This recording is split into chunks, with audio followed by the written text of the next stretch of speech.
There's Rob. Check. We're going live. We got to go. We get cut off. We are here. We are live, giving you a slice of unapologetic conversation. Welcome to Straight to Tape.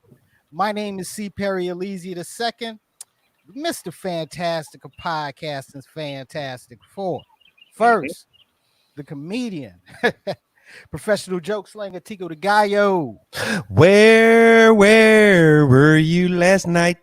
Why did you leave me here all alone?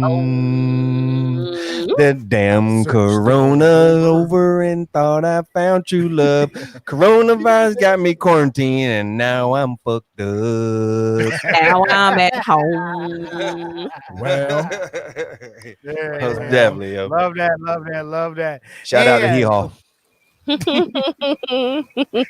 all facts. And of course, the first lady of S2T, the quintessential hip hop mom, Keisha with a Y. Hi, I'm cute. I'm intelligent, and I cuss. I do a lot. I can't hold. Yeah, she does. She does a lot. Okay, let me stop you right there. This is like the third week. But you nailed it the first couple times, but this time, you know what I'm saying? Okay, let's go back. Give me a good. Do it again. Okay. Rewind. All right, chill. Time. Quiet on the set. All right, Perry, go. And the first lady of S2T, the quintessential hip hop mom, Keisha with a Y. I'm cute. I'm intelligent, and I cuss a lot. Okay, all right, okay. We'll talk another time. It was good. We'll talk another time. And as always, our social media assassin, Mr. Big Rob Stud. Big Rob Stud. Thank you. Ruggedly handsome, geekishly intelligent. I am the chosen one. I am here to bring balance and make you think. And that's what we're going to do. Thank you. In what has become my favorite part of the week is the Straight to Tape studio session recording or whatever you want to call it. I just want to remind everybody. Yes. Yeah, we're live. And we're recording. Yeah, we're doing all of that. On the radio. Hey, listen, if you're on Apple Podcasts, make sure you leave that 5-star review for us because, it helps us, to grow this podcast and it helps us become your favorite podcast. So go out there, on all the podcasting platforms and, give us a big up. You know what I'm saying? On YouTube, click the bell, be part of the notification. What? Gang. And because I'm a 5-star chick. That's right. So, hey, thank you for joining us on Straight to Tape. Thank you. And also, that was always, yeah, I know it was. But anyway, and as always, joining us, okay, of course, our favorite permanent guest host who's joining us today, but Young Lil Biz Omega. Did I pronounce that right this time? Young Lil Bishop Omega out here doing stupid shit for accoutrements. You know how I would do. It's your boy Bishop Omega, mixtape king. Really? Yeah. No, not really. You know what I'm saying? But yeah, really. He pushes tapes. I pushes. He pushes mixtapes, but now I'm an MC. Like I like mixed. I like do like duct tape. Do the duct tape and a masking tape. You know what I mean? Kind of mixture. Mixed tapes. Mixed tapes. No, in all actuality, he's out here pushing fucking cassette tapes. Listen, somebody wants. I'm trying to tell him, I'm saying. It's a market for him. I'm trying to tell him, boost his shit up, you know what I'm saying? But he's saying tapes is going to make a comeback. They're going to make a comeback. Hey, so I got a shout out off top. Dan, Ethan, and the homie Sam in the comments right off rip. And the homie Sam asked you, Perry, what you're drinking. So I'm going to go ahead and go ahead and get it started. Courtesy of our friends at Bartending Unlimited, I am having Crown Royal Black. So yeah. Oh, wait. Wait a minute. I went to holler at the homie DP of Bartending Unlimited, and he blessed me with the Crown Royal Black. And listen, while we're at it, Straight to Tape is sponsored by Bartending Unlimited. By who? Shout out to Bartending Unlimited. Unlimited. Hey, if do you? He froze. Wow, look at that face. Look at his face. Yeah, that was he's so excited. Froze those, you know. Yeah. If you need some drinking, you need some bartending. Bartending Unlimited. Hey, promo. And look, they are the professionals. You know what I mean? You can, cover. All right. Live TV. This is what happened when you froze, bro. But don't worry about it. You don't worry about it. You were talking about Bartending Unlimited, bro. Go ahead. I froze. You froze. You froze. I got a picture of it. You got a picture.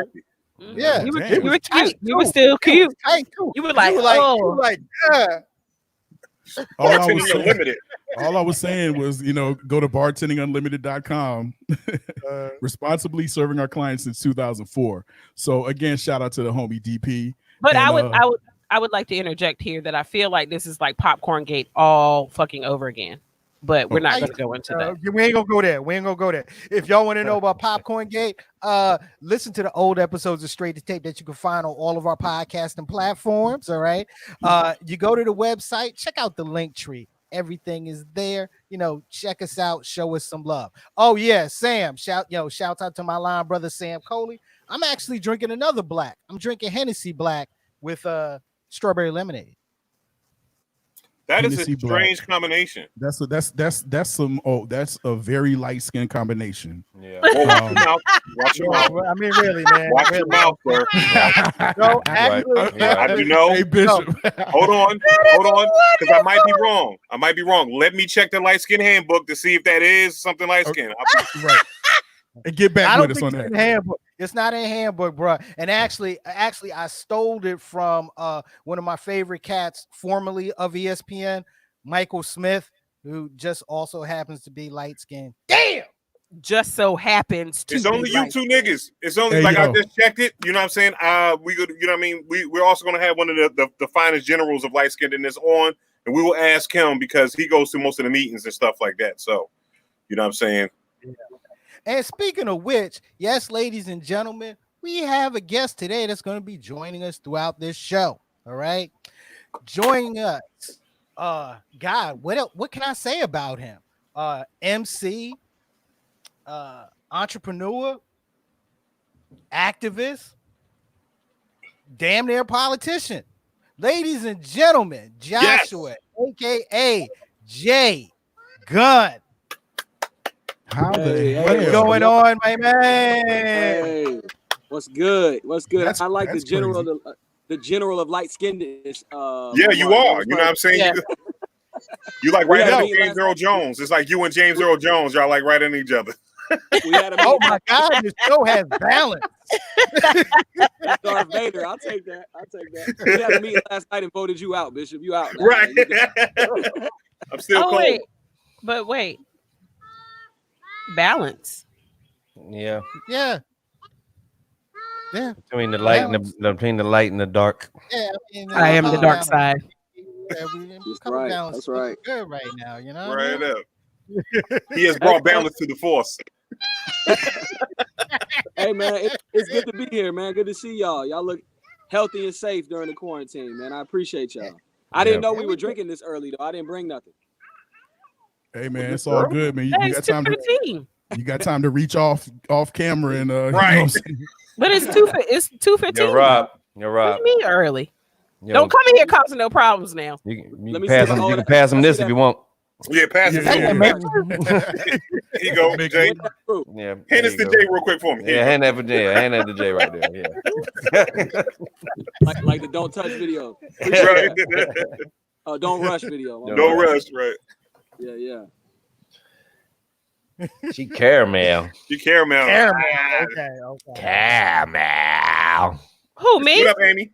No, me. Shut up. You're not a she boy. She boy.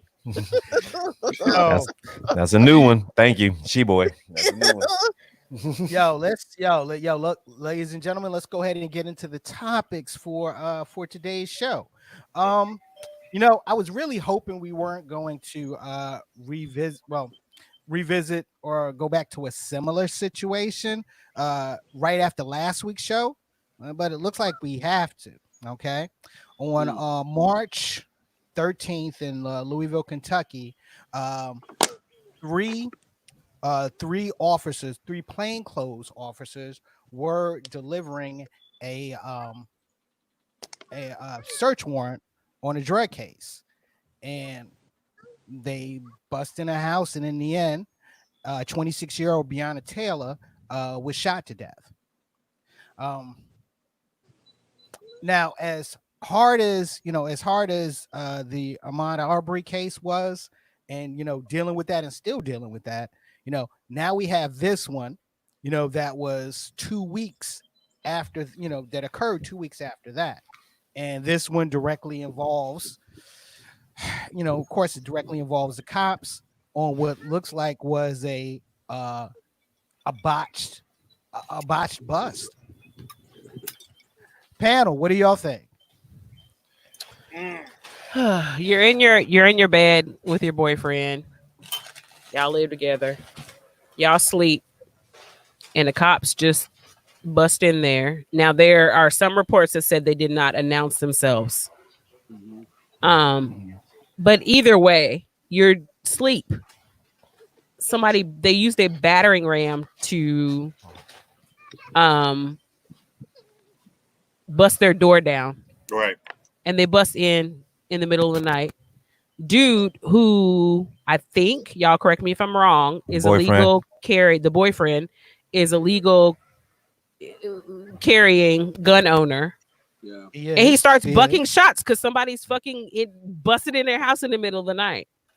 Right. Again, Keisha, that goes to what we were talking about last week. It's like, what do we have to do when it comes to just white people? Are we just supposed to be like, okay? I mean, in that stand, doing that, he has the right to protect himself. I mean, if you come into my house and I don't know who the fuck you are, you know what I'm saying? I'm not just going to sit there and be like, excuse me, can I see some, you know what I'm saying? Who are you? And why did you bust in my home? Mm-hmm. Oh, you busted my home. That must mean I must automatically kneel down and put my hands on top of my fucking head. Who the fuck, yo? Fuck Right. Well, we don't what options do we have there? What options do we have? I'm going to say this as a person that has had my apartment run into while I was there. You know what I'm saying? In the same situation. You know what I mean? And I'm going to tell you the background story. One of my friends, one of my roommates' brothers, did a break and entering and stole someone's season tickets for Duke and Carolina. Stole tickets for the Duke and Carolina game with other tickets. So, and people paid them or whatever. So they caught and he used my address as a place to, because during that time on eBay, you got to use somebody's address. Use my address. So the cops caught that, right? And ran in the crib. But what they didn't break down my door. They went to you know what I'm saying? They announced themselves. They got the key from my landlord or whatever, walked in the crib. And it was like, when I say it's about a dozen police in my house, it's like a dozen police in my apartment at the time. For some tickets? Yo, when I'm saying it, y'all won't push it way. No. Because when they saw who it was, his rap sheet is like this long. So, you know what I'm saying? So they coming for him. You know what I mean? They coming for him. You know what I'm saying? So they ran in my crib or whatever. I'm talking about guns drawn. And, you know what I mean? But what they did, they was like, sheriff's department, you know what I'm saying? Everybody chill out, sheriff's department. And they start doing the house. Homeboy that came through my joint, I saw his Roscoe first. That's what I saw first. I saw a chrome Roscoe, or, you know what I'm saying, a nickel-plated Roscoe come from my door first. I had my plate in my hand, and I was like, whoa. He was like, whoa. And I was like, whoa. He's like, whoa. You good? I was like, are you good? And this is an exchange me and the officers having. Like, are you good? You good? All right. I'm going to put this plate down. Is that cool? He's like, yeah. So he's like, I was like, what's this about? He's like, man, I'm just here serving a warrant. I don't know. Just could you come in the living room? So it's like this. Imagine if I would have had anything else, you know what I'm saying? Because it's, you know what I'm saying? If you know, like I know, Just because you say sheriff's department doesn't mean you're the sheriff's department. Right. Thank God I know who I am, and I'm not doing anything illegal or anything like that or whatever. So when that exchange happened, it was like boom. But they you know what I mean, they did announce themselves. They didn't announce themselves. They didn't do anything, you know what I'm saying, disrespectful or anything like that. They were trying to do their job. But again, it was also in the middle of the day too. It wasn't right in the middle of the night. Right. In the middle of the night. I'm asleep. So if you announce yourself, I'm asleep. Like I'm asleep. Which is one of the biggest questions here. Okay. I know when the police department did their press conference, they said that they announced themselves. However, they had a no-knock warrant. Okay, they had a no-knock warrant. I'm still asleep. They did not have. I'm asleep. Announce themselves. Yo, Jay, what's your thoughts, man? Bro, I got so many thoughts, man. I think it's just so frustrating, man. Like with the when Ahmaud was killed Ahmaud was killed a month or so, several months ago at this point. But when the Ahmaud Arbery case was really back in the news, I felt just this sense of frustration and hopelessness, man. Like it's like, we could spend 3-4 hours talking about all the cases where black men, black people get killed in this country for no reason. And it's exhausting, bro. Like it's exhausting to think about, what can we do? You know what I mean? How can we protect ourselves? What recourse do we have? We're not safe with law enforcement. We're not safe with vigilantes. And then we also can't depend on law enforcement to give us justice. So, you know what I mean? Like a couple years ago, I was much more hopeful, but I'm being honest with y'all. It's hard to keep hope. Like it's hard to feel like this is ever going to change. You know what I'm saying? When, this woman, like she was asleep, right? Imagine, even if you are, and I'm not saying that she was, but even if you are doing illegal activity, right? Even if you're making your living in a way that will put you on law enforcement's radar, that doesn't excuse someone kicking in your door at 2 a.m., 3 a.m. and shooting you. You see what I'm saying? Right. And you also, I mean, if my daughter startles me in the middle of the night, I'm liable to push her out of bed. You know what I'm saying? Like your reflexes are, you're on edge when somebody wakes you up suddenly like that. And so I understand why her boyfriend would have started shooting. Right. So, I mean, it's a broader conversation about that particular case, but in general, it's just so frustrating being black in America and knowing that no matter where you go and no matter what you're doing, no matter how much money you have or don't have, no matter what your occupation is, you're not safe in your own home. You're not safe in your neighborhoods. And that's a hopeless feeling, man. And it's mentally stressful, right? It's mentally stressful to know that at any time, basically, I don't have a way to protect myself. Like it's crazy. I mean, some shit I just don't think about because it's so much, right? Yeah. And those people with more vulnerable psyches than mine, this is really a mental health crisis in the Black community. All these things that we see on a daily basis of Black people just going about their normal lives and getting killed because of it. Like I'm sleeping in my bed in the middle of the night. Yeah. Whether you announce yourself or not, I don't hear you. Right. And again, going back, sorry, Bish, but going back to last week's show on Ahmaud Arbery, like they've taken the duty of judge, jury, and executioner. Like we don't get due process. Like even if we do something wrong, we don't get the due process that everyone else in America almost is afforded. And it's not fair. That's all I'm asking for. That's my stance on most of these things. Whoever can't take my due process away. Yeah. And the other side of it too, man, is so when Ahmaud got shot, a lot of my homeboys, gun carrying homeboys on their Facebook talking about, this is why we got to carry, this is why we got to arm ourselves, this is why I got, X amount of guns in my home. And what this Breonna Taylor case shows us is that doesn't make you any safer. Nope. Even if you arm yourself, you're not safe because your life in this society is less valuable. So you're probably more likely to get killed if you start shooting back at the police. And your family is now in danger if you start shooting back at the police or shooting back at that vigilante that pulls you over. So we don't even have, just like this old school mentality of, well, if we just arm ourselves and protect our community, that ain't gonna cut it either. I think we're endangering ourselves, because even legal Black American gun owners are not safe. You can't carry your gun in the way that a white man can carry his gun. I mean, we saw the group of white folks fully armed with bazookas and shit in downtown Raleigh a couple weeks ago. Right. Black people can never do that. You can't even, as a Black man, you can't even reach for your wallet in certain settings. You see what I'm saying? Yep. If the police pull you over, you can't even get your license out of the glove compartment without letting them know several times, I'm reaching for my license. I'm just getting. I gave my son a clip to clip his license and registration on his visor.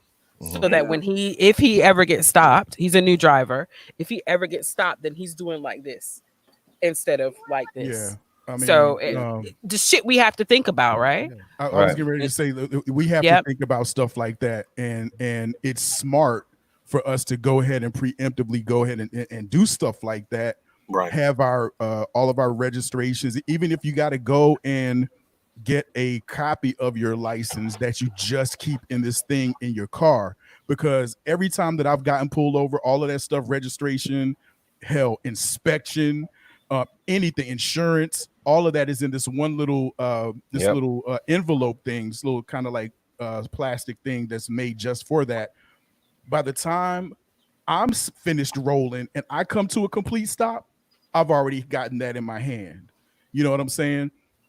So we do have to think about stuff like that, and it's unfortunate, but I mean, it's just smart. And I still say, we have to take arming ourselves seriously. I'm definitely on the side of that. We just have to, and it's messed up. You know what I mean? That it's like you can be cooking in your own kitchen and you might feel like you have to have your gun strapped to you in your own damn house. But I mean, hell, it's like that these days. Right. And those no-knock warrants, I mean, it's problematic, fam. Those no-knock warrants are problematic, and it has already cost a bunch of Black lives unnecessarily. You know what I mean? By cops mistakenly gunning down people that are just in their house chilling. They're in their house, you know what I mean, eating ice cream. They're in their house sleep, playing video games with their nephew or nieces or whatever. So it's just really a problematic thing. And like you were saying, Gunn, I mean, it stands to reason that the dude started bucking at the cops. I mean, he didn't know. They didn't identify. It was a no-knock warrant. They didn't identify themselves. So, dude, what do you want us to do? Completely reasonable. Completely reasonable. Yeah, it's like this. It's like this, man. It's like, damned if you're black if you're damned. You know what I'm saying? It's like, you can't say that we can't cook out. We all started well, we can't cook out. They started calling police on us. You know what I'm saying? We can't do this. We're fucking swimming. We're fucking standing still. We can't stand still. We can't sit down. We can't help a disabled child, you know what I'm saying, that's having a problem, sit beside that person and tell them that, hey, I'm with this person. You can't sit down with your hands up without getting shot. You can't, you know what I'm saying? It's what the fuck, yo? I'm sorry. I'm sorry you're breathing my white air. You know what I'm saying? So now I got to fucking kill you. Mega. Yeah. Omega. Go ahead. Yeah. No, I want to go back to this because I think of a similar situation like the J. Cole situation when the people didn't understand who J. Cole was in his nice neighborhood, and then the cops rushed in. We could have lost him on the same type of situation. You know what I'm saying? Because of false pretenses. This right here is like, let's call it, let's call it what it really is. It's faulty police work. Because if you're gonna serve a no-knock warrant, make sure you're serving a no-knock warrant at the right house. You know what I'm saying? Absolutely. First of all, that's fucked up police work. And I want to bring a little context to that as well. Okay. So, I mean, the whole police investigation was revolving around a trap house. Okay. That was about 10 miles away from Miss Taylor's address. Okay. one of the men that they were looking for was a man named Jamarcus Glover. Okay. Who had lived in different parts of the city. Okay. And of course, you know, the mess up was already in police custody. Okay. Right. Now, Mrs. Taylor's address was listed on the search warrant. Okay. That's one of the addresses. Yeah, exactly. So the police believe that, you know, that there was some involvement from that house. Plus, another thing that the police, that the police brought up in the press conference after this occurred was that there was a previous relationship between Miss Glover and Miss Taylor. Mm-hmm. Okay, my thing is this right here. That's all fine and good, but it comes down to your due diligence as an investigative police force. Like, you know what I'm saying? Like sitting outside of the crib one day would have told you all day everything you needed. Right, he's not there. Like, y'all not doing no surveillance. I want to go back to my experience. This is how when they pulled us in and I got interrogated, they was like, yeah, he's been running stuff out of your crib, this, that, and the third. You know what I said? I said, sir, I work 10 hours a day. So that means I drive to Cary, which is a half an hour away from my home, and back every day. So that means that between the 10 hours I work, I'm away from my home 11 hours out the day. You know what I asked the detective? I said, what's going on at your house right now? You don't know because you're not there. You know what I'm saying? I say, how many times have you seen me at my home during that time? What color is my truck? You know what I'm saying? When I start asking him questions, you know what he did? You had to write the main silent or whatever, got locked up. You know what I'm saying? Because he, you know what I mean? He couldn't answer those questions because you're not doing good police work. You know what I'm saying? Because it's like this. Don't think you stepping in the room with someone that's stupid. You know what I mean? I'm not stupid. You know what I mean? One thing about it, I didn't know he was doing what he's doing. I didn't know about the Duke tickets. I didn't get no money off them Duke tickets. Now, if I get money off of it, Bishop, let me. These are tickets to a sports game.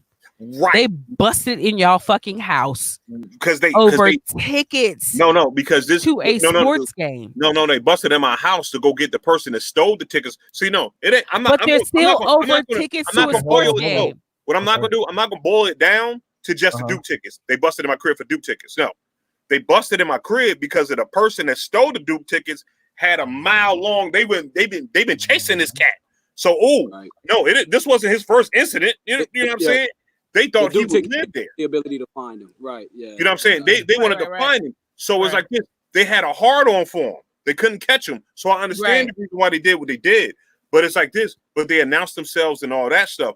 But again, when they came down to it, this is what I'm saying, where they don't do their job is because you tried to play me like I knew what was going on. And then you didn't realize I was smart enough to understand. I said, yo, let me break down the scenario. I know my life. Like one thing about me, you're not going to tell me about my life.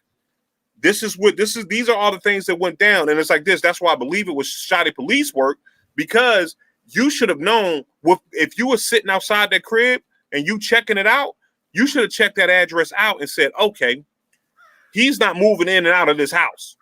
If it's one of the addresses that's on the joint, if you're doing your job and you're doing good police work, that's one car across the street to see what's going on for one day. Right. And but they assume we're guilty. They assume we're guilty. Again. But even worse than that, okay? You had the guy locked up days before you broke into the house. Now, wasn't the boyfriend recently released from jail? No, the boyfriend is up for attempted murder right now because he shot one of the cops. Good. Yeah, he shot one of the cops. Like I said, but shouldn't that should bring to the light as far as police officers, like, yo, maybe this shit ain't working, because if police officers are getting, I mean, that's that right there. That's safety for the police in itself. You know what I'm saying? Because you never know what that person has. You know what I mean? And I'm just saying, I don't know how it goes, because I don't roll in them fucking circles and shit. You know what I mean? So I don't know how this, I know the no knock, they can just bust down your damn door and just start, you know what I'm saying, and collecting you. But when they bust through the door, are they supposed to say police? Are they supposed to, you know what I'm saying, announce themselves while they're there? They made themselves known that it was police. They're like, yo, sheriff's department, hey, this is what's going on. Chill out. you know what I mean, calm down. We're serving a warrant. You know what I mean? It was like this. So the part of them coming in my home wasn't an issue because they were looking for somebody. I understand what they were doing. You know what I mean? They didn't break down my door. You know what I'm saying? They got the key from, I guess, the landlord's office, walked in, said, hey, yo, knock. As they're walking in, sheriff's department, bam, and then they went through their suite. One of my homeboys was on a couch, so they gaffled him up first. You know what I mean? And I'm saying it's like this, the place where it's like the way they executed the warrant, I cannot complain because they didn't do anything outside of what they were supposed to do. Now they fucked my crib up by turning shit over. I'm like, yo, y'all could have did better than just lifted some shit out, opened the drawer and shit. Y'all ain't had to fuck my room up. You know what I'm saying? Like, yeah, they tossed like, where's this Xbox? Like, no, I plugged my Xbox. I'm playing the game. Like, what the fuck? You know what I'm saying? Like, yo, I can't get back on that board anymore. What are you doing? But you know what I'm saying? I was calm with it. And I was like, nah, he doesn't live here. He doesn't live here anymore. His brother lives here. He doesn't actually live here. I think he just used my address.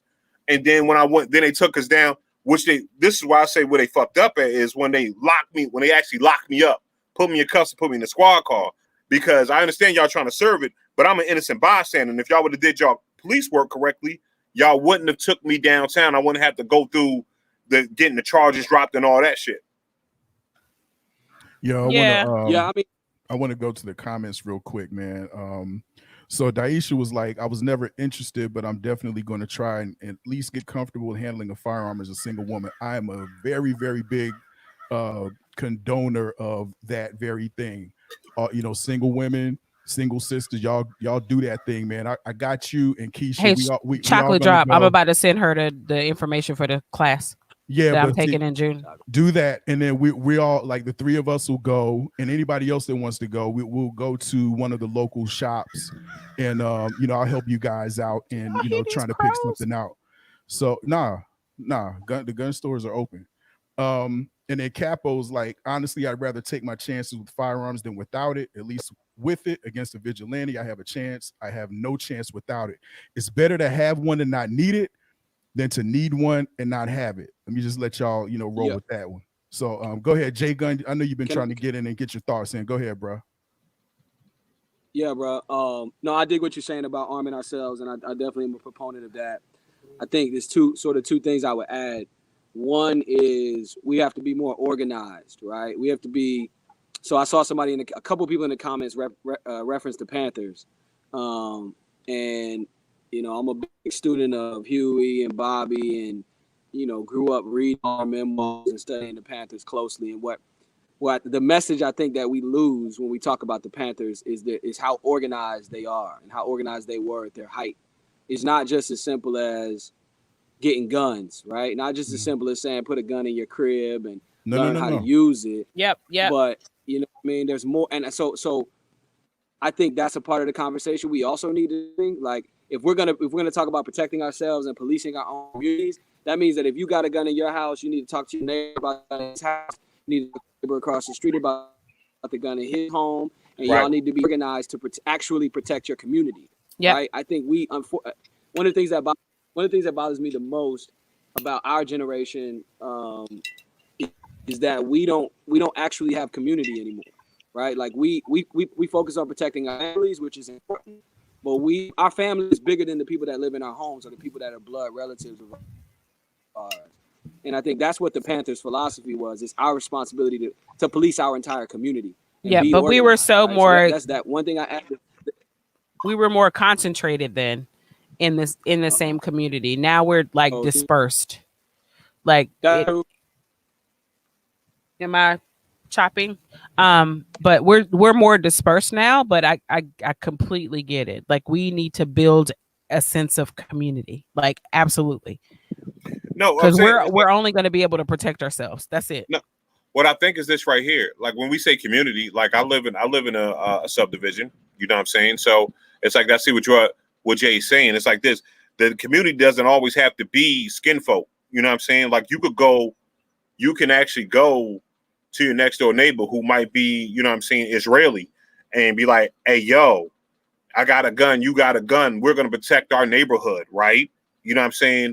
And then we're going to protect our teenage sons because these are teenage sons of color. And then we get our white neighbor to be like, hey, yo, this is what's going on in the community, what's popping. You know what I'm saying? Because now we just can't, like you said, back in the 70s, we were confined to certain hoods, right? But now we have the ability, since we're spread out, we have the ability to get that to our knowledge, to our neighbors, because kids don't play outside no more. We don't interact. You know what I'm saying? The real just of it was, it's like us as parents now, we keep our children in the crib, because when you moved into a neighborhood, you sent your kids out to play, and how you interacted with other adults was through your children, because your children's friends, your mother, the only reason why your mother was friends with Miss Gladys is because you was friends with Keisha, which is Miss Gladys' sister. You know what I mean? Or her baby. So then your moms and shit, because y'all hanging out together, let's get to know each other. And that's what built the community, is the children. We got to start sending our kids the fuck back outside, and then we can all come together, because then you got to know who's sleeping over. You know what I'm saying? I don't know my next door neighbor 3 houses down, and that's my fault. You know what I mean? I don't know the people across the street, and that's my fault. But if my children are outside playing, they start playing with their children, I have to get to know. That's the common connection. I want to address a couple of comments. So, Capo, I live in a cul-de-sac too, and I know my neighbors pretty much. Be careful in your thoughts. He says, facts, in my cul-de-sac, we all have the same mentality. We're packing and protecting. If you're not on next door in your neighborhood, sign up for next door. Right. Because the people that lived around you are crazy as fuck. Mm-hmm. So, like, I've seen on my next door from my neighborhood, it's like a neighborhood message board, basically. Right. And I've seen people post about, like, they have, the cameras outside or whatever, and post screen clippings of someone walking up to their car at night, or, looking at their mailbox or whatever, talking about I have seen posts like that unravel into just vigilante justice. So be careful with, yes, I'm going to protect my home, but I'm also going to be reasonable about it and understand that kids are going to be kids and they're going to do what they're going to do. You know what I'm saying? Right. So just be careful with that mentality. Second of all, Jamal. Can I address the comment? Yeah, exactly. Yeah. Jamal. Where does it state that Kenneth Walker had warrants? Okay. I gotta know. All right. Because post your sources. Yeah, please post your source, because there were two people that they were looking for. All right. And it just so happens the other person's last name was Walker, but his first name was not Kenneth. Okay. Yeah. This man was illegal. This man was a legal carrier. A legal carrier. Listen, all right. Listen. I gotta see your source, dude. I need to see your source. And listen, Jamal, like for real, like this, and this isn't even about him. Like, we've talked little about the first line worker who always wanted to help people, who was an EMT, and she worked as something else, somewhere else, helping people, that was shot dead because these cops carried out this faulty fucking warrant. Like, I'm not against cops. I'm against bad cops and bad policing. Please understand that. Yeah. This is bad policing. Right. This is fucking bad policing. And until people don't defend this shit, it will continue to happen. Exactly. They busted in these people's houses in the middle. Like, Bishop talks about his experience. That shit was in the middle of the fucking day. Right. Nigga, if you're in your bed sleep at night, Jamad, I know you have guns. If the cops busted in your house in the middle of the night tonight, after you're in REM sleep, you're gonna pull this shit. You're gonna pull letting off. Jamal I know. Clapping, yo. He clapping. Jamal is letting off. He is clapping. Have some empathy. I'm gonna have to do the whole empathy thing again for the fourth fucking week in a row. Like, That's in the their same bed. article I'm reading, Jamal. That's the You're same article you're I'm in your reading. bed in the middle of the night. Somebody busts in your door, and even if they said we're cops, you're asleep. You don't hear them, so you're gonna pull whatever it is from under your mattress or your pillow or your bed, however you choose, in your closet, locked up like it should be, and start bucking because you don't know. This was not okay at all. And for you to defend that is the problem in its essence. This is bad police work. If they needed to go get that dude, article. Go ahead. Sorry. if they needed to, if they felt like they needed to go get that dude, then they could have got him. But not at the cost of the life of this young lady. It's not if he dies, he dies. Right. This shit is bad police work, Jamal. It's bad police work. And why do we all Shout out to you, Keisha, for that quote from Rocky. Oh, so now we talking about he Look, said he hold said on. And he nowhere turn in over that your article, freedoms to a police state. What a fuck ever. Hold on, Jamal. I pulled up that exact same article, and nowhere in that article does it state that Walker had warrants. All right. It was no. the first A Walker had warrants, not that Walker. Yes, but not that Walker. Right. Not that Walker. Fucking bad police work, and we need people like you like to admit this shit is wrong. Like, why are you trying to justify this? It doesn't Why matter. are you trying to justify this? I don't understand that shit, yo. I want to speak to Jamal directly too. It's like this. It doesn't matter who had warrants. It doesn't matter who had warrants. First of all, it's bad police work because you're not serving, like, you know what I'm saying? Like, if I had warrants and you trying to serve warrants on Perry and you think me and Perry look alike because we light skin with glasses, guess what? Those Perry warrants ain't got shit to do with me. I got my own warrant. Yep. You know what I'm saying? And it's like, you know what I'm saying? So, you know what I mean? They don't have anything to do with me. So it's like this. So when it comes down to police work, this is what you are paid for as detectives and police work. You're supposed to get it right. You know what I'm saying? You're supposed to be able to have a Trump type case. You're not supposed to be running in anybody's house that has nothing to do with it, even if that was a criminal's house before, or if that's his girlfriend. You should know that they broke up if you're doing your investigation right. If you're not doing it, you should be following them enough to know what they like before you bust down the door. You should know every possible move that I've made if you're really doing an investigation. But the other thing that's bugging me out about this conversation is every time a black person is killed, we spend the next following weeks having to justify their lives, right? Exactly. It's the only time I see this happen is with black folks. We see a black person get killed, whether it be Ahmaud or Breonna Taylor this week, get murdered in cold blood, and then we have to defend the fact that her life was valuable, right? And people will say things like, "Well, she shouldn't have been in the house. She shouldn't have been dating somebody who had warrants." We watch people slowly try to justify the murder of black people every single time, right? And, you know, like with the Ahmaud, we saw the video of him in a construction site, and now on my timeline, I'm seeing people like, "Well, maybe he wasn't innocent. Maybe he wasn't out for a job." And it's like, bro, we don't even have the freedom to be curious, right? I've walked on several construction sites and homes that were under construction to check them out because I was curious, right? And this brother, his death is being justified because he chose to be curious. And it only happens with black folks. I never see a murder of someone from another race where people are like, well, they deserve to die.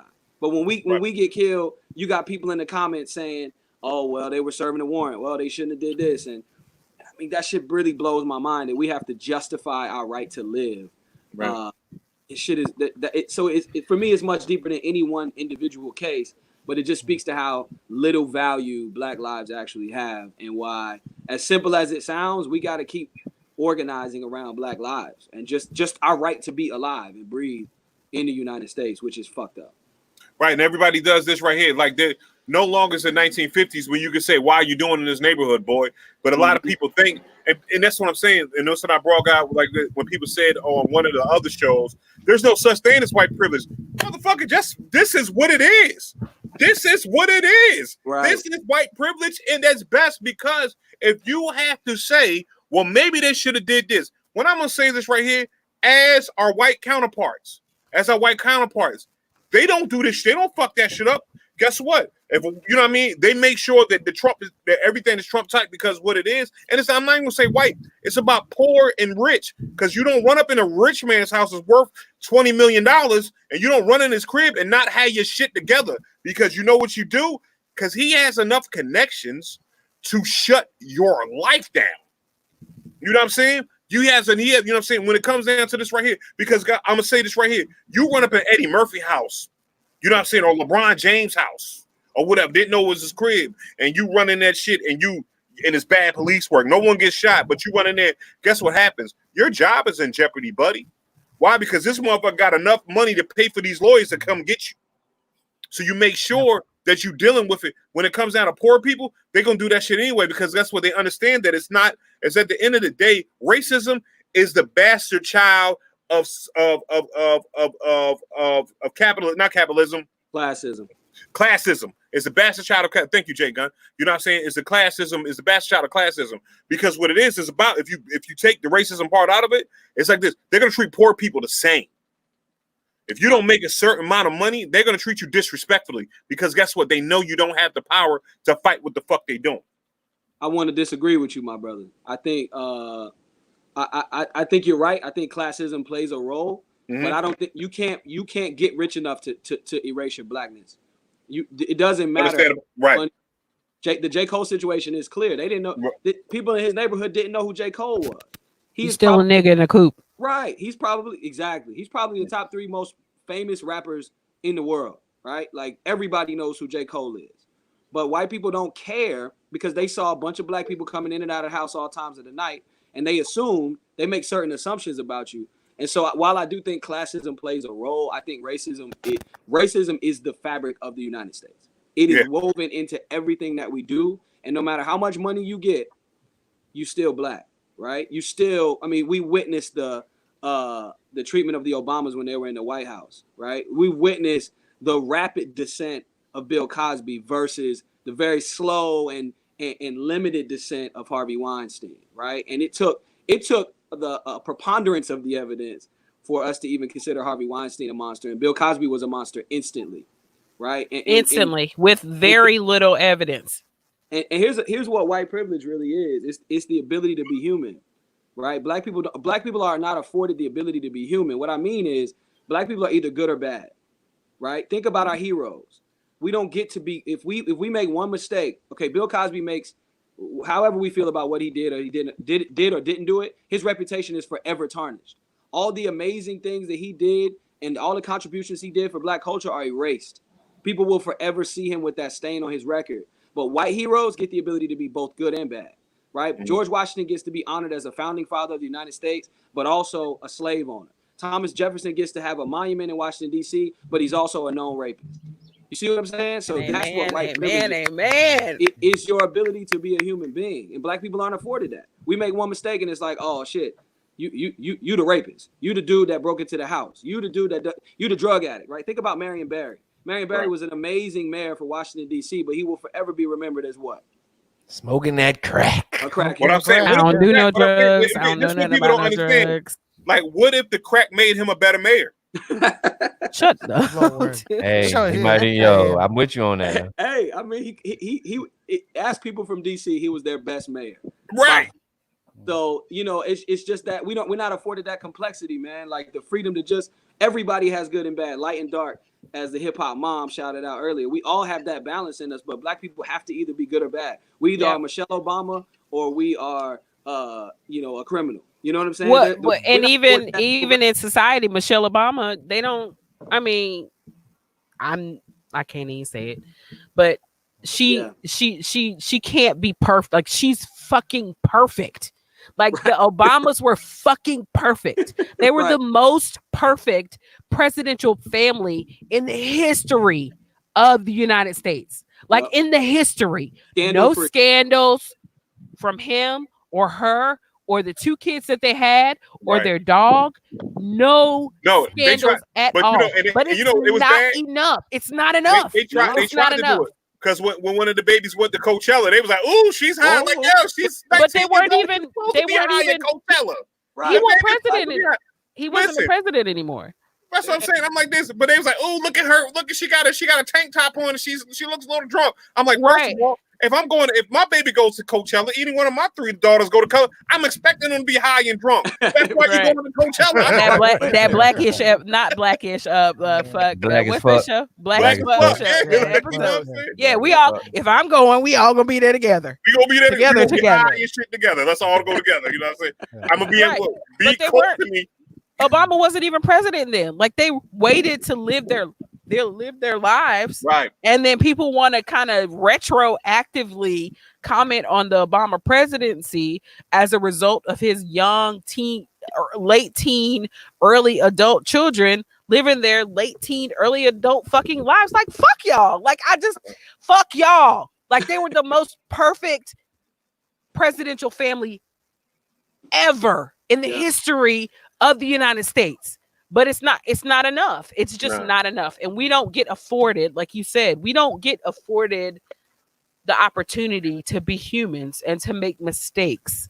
And it is what it is. So you live your life, and if you're a good parent, you teach your kids that.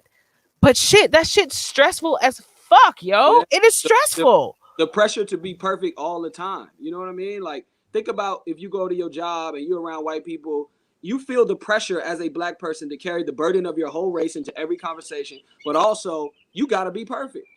Otherwise, they're going to be like, damn, look at Bishop fucking up. You know what I'm saying? Right. I knew you would fuck up, Bishop. Or even like, I'm sure y'all. And the thing about that, Jay, I'd be like this. I knew I was going to fuck up too, but listen, y'all gave me the job. You know what I'm saying? Shut the fuck up. Go, Steve, go to your motherfucking office. I'm going to type on these keys. Shut the fuck up. That's how I do them.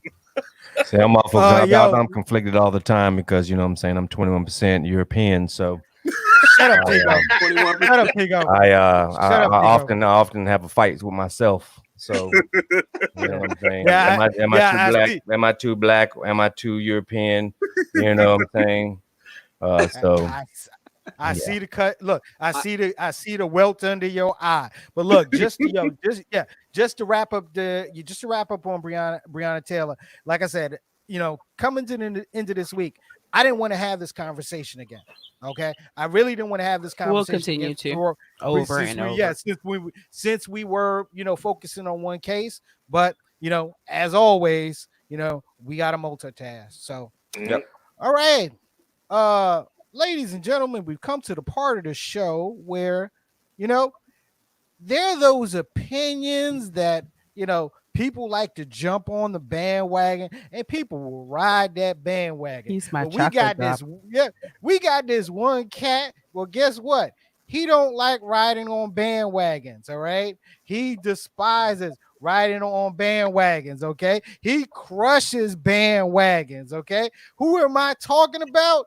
You know who I'm talking about. It's my man, Big Rob Stud. Big Rob Stud. He's so dreamy. It is time for the unpopular opinion. What you got, big man? So this discussion has been going on my social media for a while, and it actually popped back up yesterday. Like a lot of the stuff just really falls in my lap. Like, excuse me. Minding my business yesterday. Oh yeah, it falls in my lap. Just minding your business. Just minding your business. Minding my business and stuff just tripped. Okay, I don't believe you. Tripped over. Go ahead. Okay, go ahead. Go ahead. So, and I've been in this music vein lately, and I'm still here. Yeah, you sure have. I'm still here. But today's unpopular opinion is I'm scared. I haven't heard this yet, y'all. So I'm scared. I'm holding on. Will Smith is one of the greatest rappers of all time. And I mean top 10, dead or alive. Will Smith is he's one of the GOATs. You know what, Rob? And it ain't because I co-sign that. It ain't because I'm originally from Philly and I got an Eagles hat on. But go ahead, Tigo. I co-sign that, Rob, for the simple fact that, hey, Will Smith pulled a Bill Cosby on the MC game. I hate you so much. He had platinum hits without saying one single curse word. Talk to me, Tico. Sing to the people, brother. Look, man. He told stories that hit kids because we were young at that time when he popped up. Because kids, parents, they just didn't understand. This is the shit we wanted to know. Yo, Seth said our reputation is being tarnished right now. And I agree. I agree. Hold on. Wait. No. And if you can't say that when summertime plays in the summer, thank you. Sing to him, Tico. It's a guaranteed fucking play. It's a but play, is that the rapper, or is that the song? I'm talking about rapping for the simple fact that even if Rob, even if you don't want to go rapping, if you just want to go just what this man has done while he was young, he made millions of dollars because he jumped on the 1-800 band. Yep. Listen, man. Okay, dude, you're talking about I'm talking about lyrics wise. Rap mogul. Yes. I'll give him rap mogul. Lyrics, yes. I would not give him MC. I can't. You should have seen the people dancing and shaking and moving and grooving and stuff. Wait. Excuse me. Pause. That is one of the reasons. That right there that you just said is trying to be funny. Keisha is one of the reasons why he's the top 10 greatest MCs of all time. That was his greatest verse. That was greatest verse. But hold up. But he only that's not one of his only dopest verses. You see right? Brand New Funk is in my top 10 songs of all time. Brand New Funk is in. But it's only. Hold on. Wait. Seth, ain't nobody listening to you right now, bro. You know what I'm saying? Like for real, nobody's like nobody. No. First of all, Straight to Tape is not tarnishing our reputation. Will Smith at his avatar last week doing breakdancing. You know what I'm saying?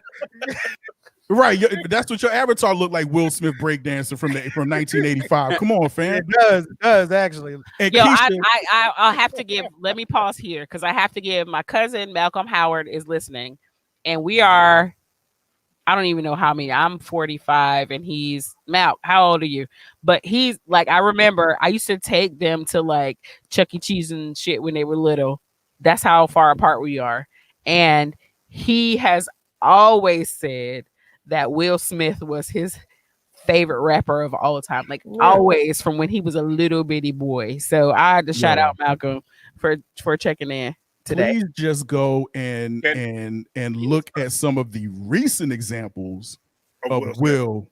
You know what I'm saying? And listen to his bars. That man got bars. I mean, wait a minute, y'all. We allow Jay-Z to talk about, lyrically. You know what I'm saying? He aspires to be Talib Kweli, but he's obviously dumbing down just to sell records. We allow Jay-Z that shit, but I sit here and say Will Smith is one of the top 10 MCs of all time, and people scoff.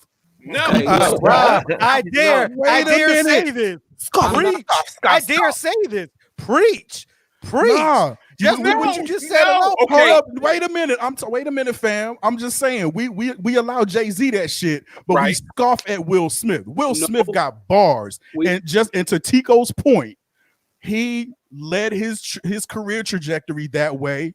I mean, hey, it worked for him. Somebody said he's an actor that can rap. No, he was a great rapper that translated his career into acting and became a bomb ass actor. You know what I'm saying? A lot of we could say that about a lot of other MCs or whatever. You know what I'm saying? But Will Smith, he has the songs. They got the grant, all of that type of stuff. But the man got bars, fam. That cannot be denied. Keisha, hold on, Keisha. I'm mad at you for 20 seconds ago. I'm your chocolate drop, and then when I drop my unpopular opinion, you understand what I'm saying? You sink down in your chair. Now you ashamed of a brother. Hold on. I gotta give Doc Robert just a quick shout out. Yo, bro, I caught that. Will Smith versus Rakim. Will would be lost in space. Dope. I love that. I'm with you. I'm with you on that. I love the way you. No, just the way it's written. Okay. Yeah. I like. Go ahead, Josh. I like the Will. Go ahead, Josh. Will Rogers Lost in Space reference. That's a bar. Yeah. Look. Exactly. Will Smith's contributions to the culture cannot be denied, right? Absolutely not. He's the cultural icon.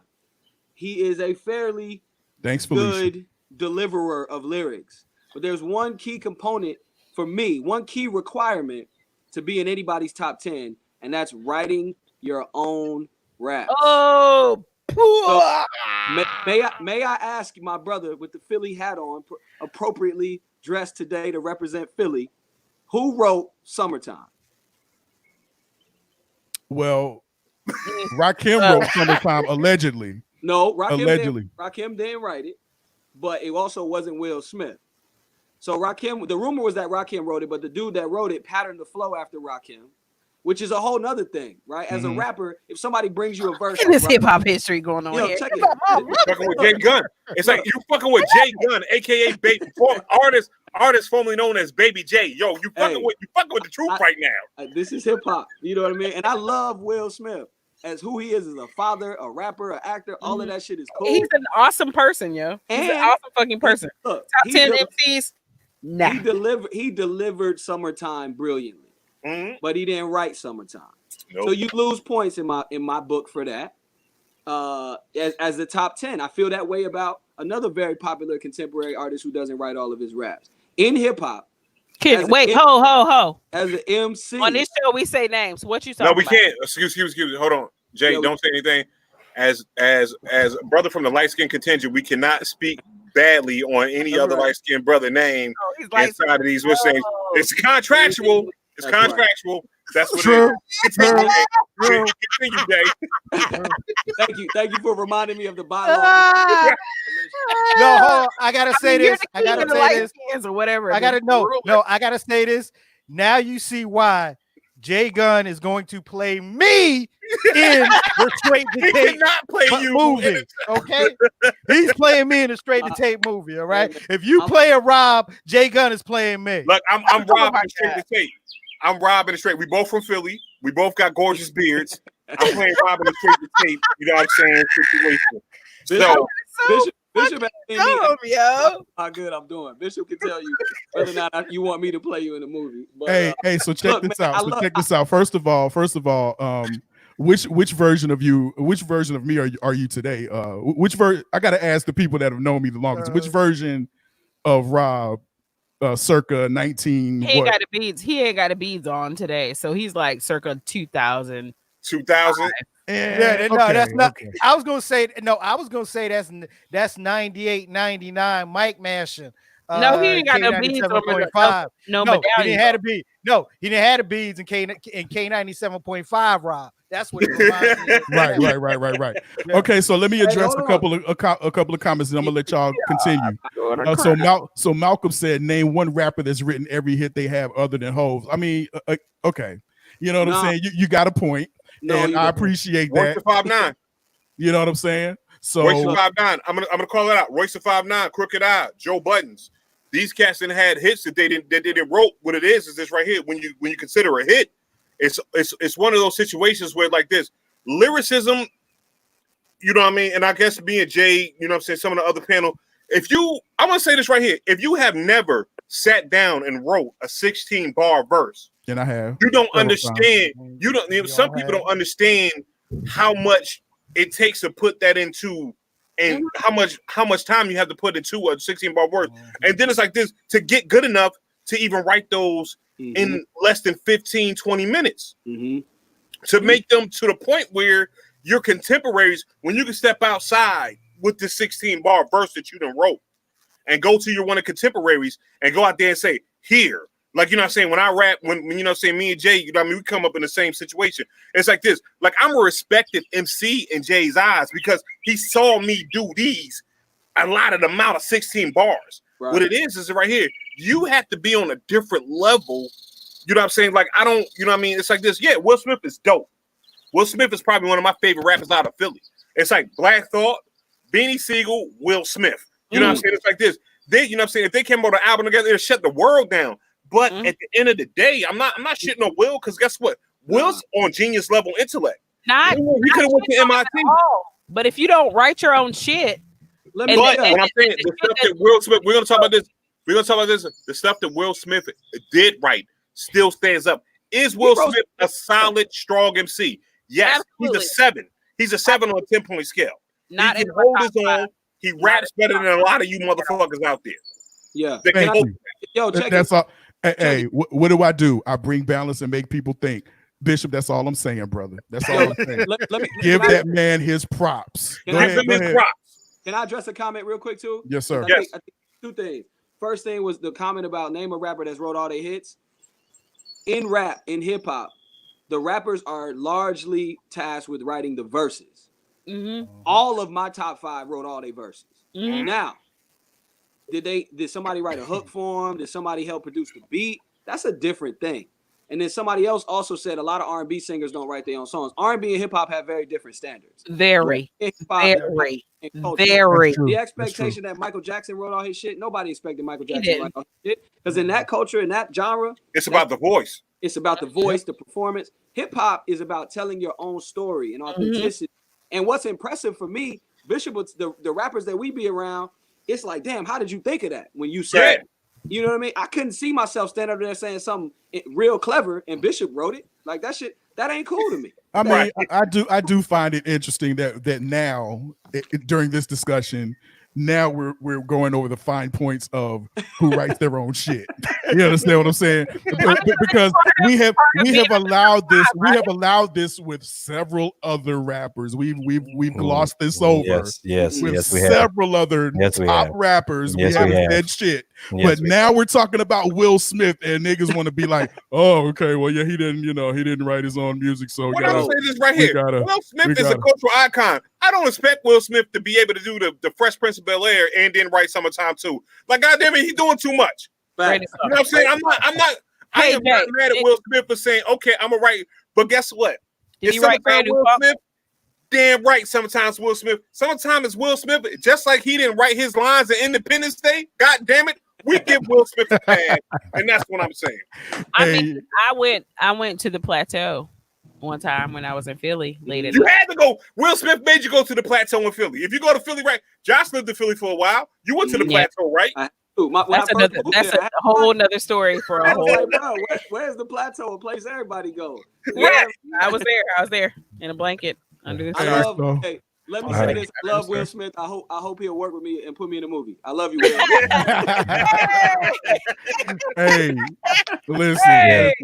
I appreciate all of the comments. J Gunn, man, I appreciate your input, man. Everybody here, man. You know what I'm saying? But yeah. I write all my own rhymes. I write all my own rhymes. Will Smith is one of the great. He's one of the GOATs. Definitely. He's a Hall of Famer, no doubt. He's a Hall of Famer. So, that's what I said. He's a Patrick Ewing of rap. Your UO was that he's one of the top MCs of all time.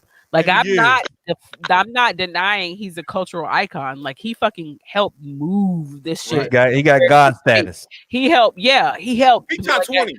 This is how I feel about Salt and Pepper too, because I'm not a huge Salt and Pepper fan, but I do understand and respect how they moved the culture. Right? You're talking about MC, and you know how I feel about lyrics and words. Like that's not him for me. Like I will give him whatever title that I can. But top 5 lyricists of all time. Top 5 lyricists. It's like this. There is no way that it's a living common sense Black Thought, Royce the 5'9", R.I.P. Fred the Godson. Red Man. There is no way that Will Smith is in our top 5 lyrically. Like I'm saying, it's like this. Honestly, Joe Budden and Crooked Eye rap better than fucking Will Smith. Like at the end of the day, let's talk about it lyrically, bar for bar, double entendres. Beanie Siegel is still alive. You know what I'm saying? It's like Freeway still alive. So it's a bunch of cats that can rap that's better than him lyrically. Yeah. But if we're talking about impact MC, dude. Yes. Okay, you can flip words all day long. You can flip words all day long. What, double entendre? But in order for you to sit here and put your lyrics put your rhymes on a record and paint a picture, the motherfucker paints pictures, dude. He does. When Will raps, I'm there. It's like, yeah, welcome to Miami. There. We were in Miami with him. Yo, I can't hear Bishop, yo. Bishop. Sir. Can everybody else hear Bishop? Yeah. Y'all hear me? Yeah. We can. I can only hear people with mics. For some reason, I can't hear Bishop. Oh. I'm gonna log out and come back. Okay. Hey, but the homie Capo said Will won a Grammy. Can't compare him to Patrick Ewing. Patrick never won a chip. Damn. Yo, Capo, shut up, okay? Yeah. Shut up. Well, He's he's been not- reminding me. Ah! No. Can I say something? Then he's John Sally, or Robert Ory. I'm gonna go to the bathroom while y'all are talking this sports talk. Yeah, please mute your mic before you start moving around. He's Robert Ory. Then these cats have chips. Yeah. He's the Derek Fisher of the Rat Gang. Don't piss me off right now. Stop it, okay? For bad. Oh yeah, because you're sensitive about the Knicks. Yeah, don't. Hey, shut up. No. Why are you a Knicks fan? Exactly. This is what Why are you a Knicks fan? This is for another show. Okay. Okay. All right. This is for another show. When y'all come on and tell us you Ratchet, we're gonna talk about why you're a Knicks fan. That's what I'm gonna do. Oh Lord. By default. We're gonna have a whole section on why you're a Knicks fan. That's what we It was kind of accented. Oh, Jamal, no. Bulls cheated the Knicks out of 93. Okay, but yeah, I feel you, bro. Anyway, Jamal Knicks fans too. Oh my God, yo, I love Jamal. You know what I'm saying? This is shut up, Raphael. Right. Holy. How they murder you in these comments, yo? They are murdering you. Shut up. But guess what, Rob? Yeah. You see, this is what the unpopular opinion's about. You know, you sparking that conversation, man. As Absolutely. always, you Absolutely. did it again. That's you what did I it do. again. I can't wait to see what you come with next. Yeah, I got some stuff up my sleeve. So yeah, stay tuned. All right. Can we both agree on this right here? Philly rappers are the best rappers in the world right now. There is no one rapping better than Black Thought. No one in the world raps better than Black Thought. I agree, but you can't put that on all Philly rappers. You can't get. Watch your mouth. Watch your mouth. Watch your mouth, Jay. But Black Thought is probably the best rapper living right at the moment in this very moment. Right, but I'm saying Philly rappers still run Durham too. You know what I'm saying? I just want to put that out there too. Watch your mouth. Watch it. Me and Jay got an ongoing beef on who battled. Me and Jay battled like in front of a movie theater for like 3 hours one time, and we still got a beef on the reason who won that rap. We need to find an unbiased opinion, bro. I need to go talk to. Go talk to Law. Law said I won. Law said I won. You know he was at work. He don't know. He was popping the popcorn. He didn't know. Yo, Jamal, that was 93. That wasn't 91, bro. But no, I agree with you on that. No, man. Look. Okay, 90s Harlem rappers or 20s, 2000 Philly rappers. Philly rappers all day. I'm gonna say 2000 Philly rappers, and the only reason why I say that is because I hate Dipset. Why you hate Dipset? Well, let me take that back. I love Jules. Okay, I actually like Jim Jones. Okay, Jim Jones makes me laugh. Okay, Cameron, however, one of the most overrated and Horse awful and carriage of all time. He's my sister. Garbage, trash bars. Shout out to my dude Brian Isley, okay? Trash bars. I'm stealing your joint. He kept computers putin'. He kept computers putin'. How the hell you gonna you know what I'm saying?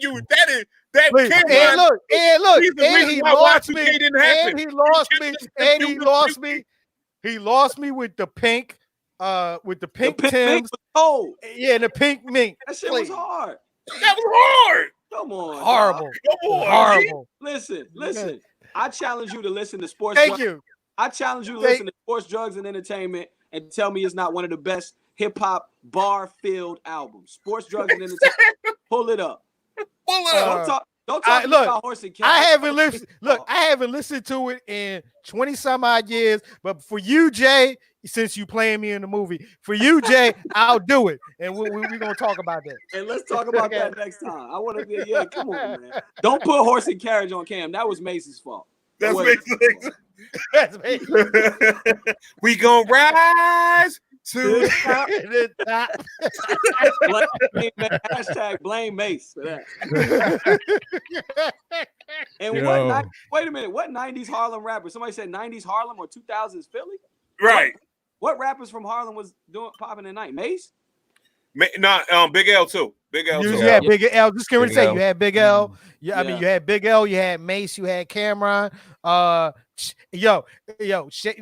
out to DY Nasty because McGruff was one of his favorite. Yeah, because McGruff was one of his favorite rappers, and he was from Harlem. Yeah, McGruff was nice actually. But it's a no contest, man. Philly had the better rappers than that little Harlem run for sure. And I love Harlem. I love Dipset. But Philly, Black Ball, MJG, Pastor Troy. I was into that shit when all that was. Y'all was listening to that. Yo, guess what? And I'm sorry. I'm sorry to hear that. Don't get me too. No. That's what I'm saying. I was into that. I mean, Cameron and all them Dipset. You know what I'm saying? It was. You know what I'm saying? I don't live that fucking life, so you know what I'm saying. It's all right. It's all right. You know what I'm saying? It's all right. You know what I'm saying. You got to turn your camera back on to be talking. I you know, if I was going to go see Will Smith and go see Dipset, I would definitely go see Will Smith. That's the type of shit I was on. Watch your mouth. No, for real. Well, I probably would go see Will Smith too because he's a cultural icon. He's like our Michael Jackson. I mean, he'd probably have dancers and some shit. You know what I'm saying? So we'll do it big. I'm not going to no damn Dipset concert, bro. Come on, and I'm not knocking them, I'm not knocking it. I'm not knocking their style. I'm not knocking their flow and all that. I'm just saying, me personally, that just wasn't my flavor. So, but you know, my younger cousin, he loved them. You know what I'm saying? He loved them. So, I mean, there was a Dipset concert not too long ago. You didn't go? You weren't there? Let's go. It was horrible. The concert was horrible. Yeah, that's what I heard. But we're not talking about that's not prime Dipset though. This is a different. Yeah. We're talking about prime Dipset. I get it. Prime Dipset though, 2001. We there. I'm pulling up. Yeah, I'd pull up to that. I can go to Hell Rail. I'm in here for Hell Rail and J.R. Ryder. Yeah. Okay. All right. Yo, exactly. Let's get back on topic a little bit here, okay? All right. So since we are in the Since we are in the Corona era, as always, it's funny that this happened during the election year, and there's been a lot of talk about voting. A lot of talk about voting by mail. So straight to tape panel, what do y'all think about voting by mail? So that folks that are in that risk bracket don't have to be waiting in line to cast their ballot. Well, it's going to be kind of crazy. I think it's a ploy for the simple fact that you have to go to the post office to get stamps. So, social distancing while you go get your stamps. And if I'm not mistaken, they don't put the amount on them anymore. So I don't even know if you put 1 or 2 stamps on them to mail it out. So those are the issues that I have to deal with myself. You know what I'm saying? So, Yo, I'm sorry. I got to go back. I gotta rewind. I'm sorry, man. I gotta rewind to this comment right here because it's the truth. As much as we just big up Philly rappers just a minute ago. Big up. The homie Capo was like, on another note, Cassidy got bodied by Arsenal and Goods, the animal. Bad look for Philly rappers. Listen. Yo, watch your mouth. Watch your mouth. No. Cassidy got his ass handed to him, bro. I'm sorry. That's the truth, bro. That is the truth. And I'm gonna say this right here. And we got to go back to topic. I'm sorry, Perry. I'm sorry. That's aggressive spoken word. It's not in Cassidy shouldn't have been in there. Cassidy. Right. That's right. Aggressive spoken word. It's aggressive spoken word. That's what battling is. It's not actually real battling. If you would have put a beat on, and Cassidy would have battled the way we used to battle, we didn't have. When I say this right here, I'm gonna address it. I'm sorry, straight to tape. and y'all, I might not be back next week, but I'm gonna encourage you. When you battle in the era that we was in the early 2000s, there was no 3 months. You didn't know who your opponent was. You know what you did? Your man took you to a neighborhood, and they said, "Yo, this is the best nigga on this block. You the best nigga on that block. You got a battle." You didn't prepare for these battles. I didn't prepare for a battle when I battled Fonte, Cosby, and Jay Gunn. I didn't prepare. You know what I did? You know what I said? I said, fuck Jay Gunn. I said, fuck Cosby. And I said, fuck Fontaine. Bring it to me, and I'm going to battle these cats. And you know what they did? They didn't know me. Right. When we got together, and we said, you know what? We're going to freestyle our best way we could freestyle. And whoever had the brain power to get past that, that's what it is. That's what Cassidy. Freestyle ain't freestyle no more. Now, you know what, Bishop? You know what, Bishop? And I'm older than you, but you sound like an old crotchety ass man right now, bro. You know what I'm saying? Because in my channel, he does actually. You probably got on white tic-tac shoes and shit. Crotchety. I don't. You have a point. I get what you're saying, right? But it is what it is today. It's These not really battle law. rappers. It's in that arena though. Right in that arena. He got bodied. It's Holyfield boxing right now. It's okay. I understand. You know what I'm saying? It's like Holyfield boxing. He shouldn't have been there. Cassidy shouldn't have ever been there. That's all. Shouldn't have been there. And the sport has changed, right? It's like the era that me and Bishop came up battling. It's a different era. I wouldn't go to one of these aggressive spoken word battles either and try to battle because it's a completely different set of metrics when there's no beat. Right, it's a very different set of metrics. When there's no beat, you get to start over. You get to say your line over and over again. Right. It's a very different environment from what Cassidy came up battling in when him and Beanie Siegel were battling in Philly. That's a very different era. So, he did get body, and he also should have just never been there. You know, it's like, hey, Jordan on the Wizards was at least able to hit that fadeaway. Cassidy didn't even have the fadeaway in his arsenal at that point. It was just that was a good one. But that wasn't the worst battle. What was that? Your boy. The worst body bag that I've ever seen in battle rap, in modern battle rap, is when Cannabis went up against Disaster. Yes. And that 45-minute, it was a 45-minute battle, and it got so bad that Cannabis pulled his notebook out and started reciting rhymes that was on his first album and shit. And he basically almost begged Disaster. It was brutal. I'm a Cannabis fan. Like, I think Cannabis got bars. Like, he is a great MC. But that was a brutal battle, and I'm sorry for derailing. We were on another completely different topic, and I went back. I apologize. That's my fault. I mean, it was my fault. No, it's both of y'all faults. But I will say, Philly shit. It was that Philly shit. That's what it was. I will say, I talked to Josie, and they're doing a whole. What is that, P? No, go ahead. Anyway, go ahead. They're doing a whole battle rap, like kind of what is it called? I don't watch those shows, so the Voice or whatever type thing going on as far. I mean, but in the essence of battle rap. So it was your fault too, Capo. Interesting. Yeah.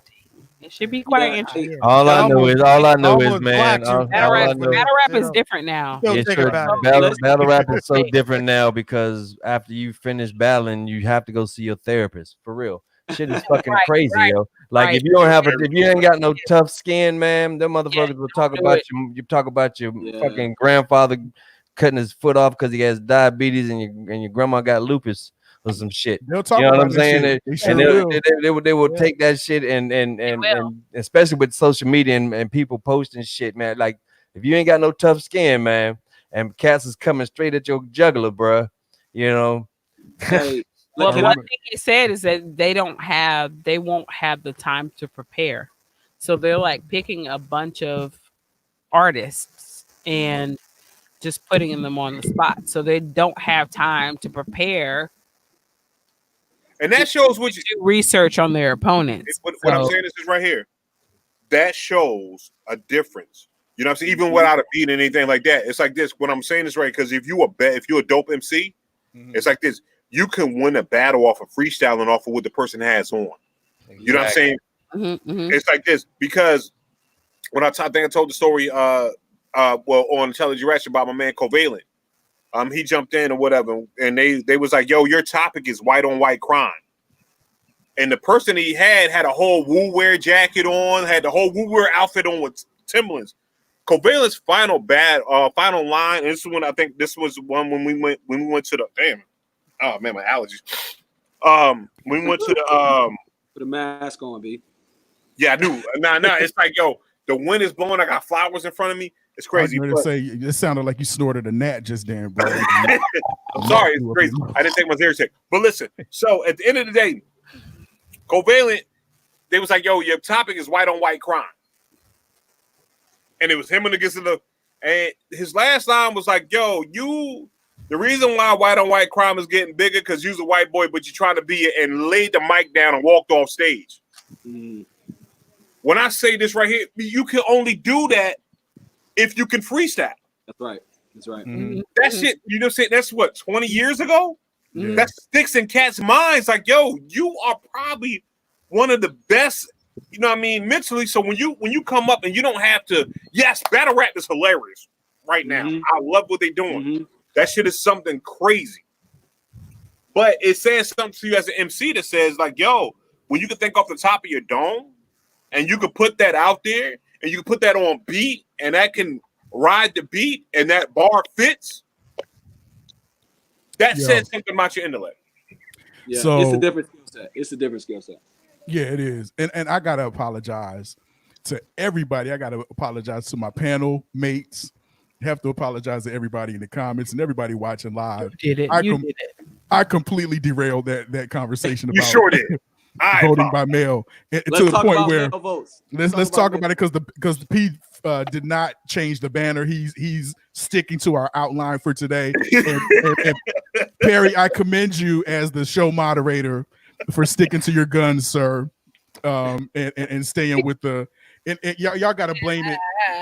Black Hennessy. Y'all gotta blame it on this crown. No, this is redemption. Oh, redemption. Right. Okay, so let's go back to voting by mail. Perry, take it away, sir. Take it away. Really? Take it away. Really? Yes, nigga, take it away.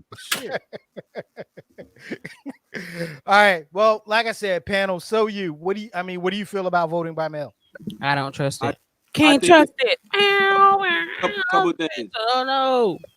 So voting by mail. Let's just to clarify something, because hopefully some people are watching that don't know this and need to know this, because it's going to be essential for us to win the election. By us, I mean for us to vote the candidates that represent Black interests in this next election. It's a crucial election, not just the president, because as you know, I mean, the president is very impactful, but in my opinion, it's not the most important. Is the president very impactful?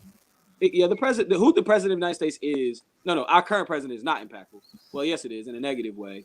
Who the president is matters for sure. There are other more important races on this ballot. But voting by mail has always existed. It's what we call an absentee ballot. So it's not a new thing. They do get counted. You get a number when I've voted absentee before. You get a number that you can verify that your vote has been counted. So it's trackable, traceable. Oh, okay. And in reality, it's more traceable than voting in the machine, because once you put the machine, there's no way for you to go back, and you don't get a confirmation number, right? Yeah. With the absentee ballot, you do get a confirmation number for you to track. But the most important thing about voting by mail that people need to know is you have to request the ballot. You can't just like go online and print out a form. So I would suggest for everyone who thinks they're going to have trouble voting, even if you don't think you're going to have trouble getting to the polls, or you don't feel like you're at risk for coronavirus, request a ballot so that you can make sure your vote is counted, because the Republican Party is depending on us, Black folks, not requesting our ballots. They're depending on us not showing up, because that is the only way that they'll maintain power. So voting by mail it's going to be super important. And hopefully by the next election, we'll be able to vote with technology. They're piloting it in Seattle, for instance, where you can vote with your phone, which I think will really empower people to vote. But until we get that, vote by mail is really important. So that's my little PSA. Request that ballot. just in case the polls close, just in case there's a surge in the fall and we can't go vote in person. Everybody go ahead and request that vote by mail ballot so you get counted. Is it easier to manipulate the voting by mail though? It shouldn't be with the. I mean, no, it's not, because the confirmation number does two things.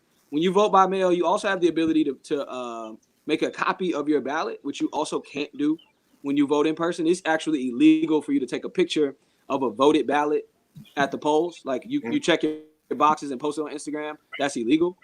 But with your vote by mail, you're doing it at home. So you have the ability to keep a record of who you voted for and then that confirmation number to track your vote. So it's actually less, it's harder to manipulate the vote by mail system than it is the vote in person system. Okay. Oh, wow. Okay. Yeah, I think there's a trust issue there, because that's my thing. Like, there's a trust issue of, like, if I mail my ballot in, is it going to get counted for the appropriate party? Right, because your mailman might be Republican. I mean, I guess he should know where what your affiliations are, perhaps. But I mean, what if you talk to your mailman? You know what I'm saying? Like, you know what I mean? I like my mail lady. You know what I'm saying? I talk to her. You know what I'm saying? Right. Me too. Yeah, but Seth, hey girl, thanks, girl. In the comments, hey Cheryl, hey boo. hey, girl. In the comments, Seth does make a good point. Okay, the military's been doing this for years. Mm-hmm. Yeah, true. Yeah, the military's been doing this, during this for years. So, Rob, do you want to read Jamal's comment this time? Yeah, I'll read it and you guys respond. What's up, Jamal? Jamal says Republican. Come on, Key, chill. Republicans won with a heavy black turnout in 2014, so that's a lie. As a Republican, I want people to show up and vote. That's the problem. People show up and don't know the candidates. Fascinating. Thoughts, panel? Thoughts? Who doesn't know the president? No. Understand. No. That is absolutely unequivocally true. Like, a lot of people don't do their research in their local government. You know what I'm saying? You don't know. It's like this. Like, at the end of the day, and we're talking about local government because that's what I think Jamal is talking to. It's like this. You don't know who you don't know who the librarian or the DA is in your local city and everything like that. You don't elect librarian. You don't elect the librarian. Well, listen. What I'm saying is this right here. One bishop elects librarians, okay? But I'm saying you're head of librarians, okay? You know what I'm saying? Librarians. You know what I'm saying? But no, okay. But you know what I'm saying? City council and everything like that. You don't know who the person is behind the name on a sign a lot of times. So you go out there and you don't vote correctly. So I understand what he's saying with that. Like, some people just don't do the research or get to know who's running for their city and their town and everything like that. So. And there was there was not heavy black turnout in 2014. That is not a fact. Secondly, the Republicans won with gerrymandered maps in 2014, particularly in North Carolina. The maps were drawn, so even in areas of strong black voter turnout, it was suppressed based on the gerrymandered maps. So absolutely false. Republicans do not want a high voter turnout. They want gerrymandered maps so the districts dilute any regions where black people are turning out. For instance, in Greensboro, they've divided the black neighborhood into several districts. So even when they all show up, the vote has less weight because it's diluted in a district that's favoring to white voters. But why are we even doing, like, what is it? Where all the votes don't count. The individual votes don't count, but the electoral college. Electoral college. Yeah. Like, we don't need that anymore. That was put in place because, like, that was put in place so many years ago when technology was not as such and just life was not as such that you could get your vote, your individual vote, heard, right? Right. No, I think a lot of laws and stuff like that, a lot of laws and everything like that we follow right now are made for frontiersmen. You know what I'm saying? Like they are. we spoke about like gun control and all that stuff. It's like this. You got to be legally armed. Of course, like you should have a gun when it's potentially you're on a settlement of 100 acres and it's just your house and there's bears around. You should have a gun, a musket, but you have to load up and do this shit right here. You know what I'm saying? But it's like there's a lot of laws and everything that we run it like, oh, the First Amendment, like understandable. Let's talk about our Constitution. Our Constitution would be greatly different if we had the internet at the time that we were writing the Constitution.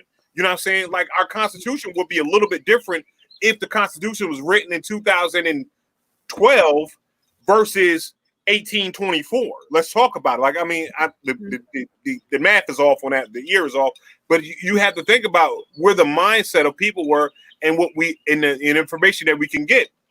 So it's like this. So that's the same thing that you're saying. It's just like, yeah, that's the problem with everything like it. We're running by rules of people that didn't have the same technology that we have right now.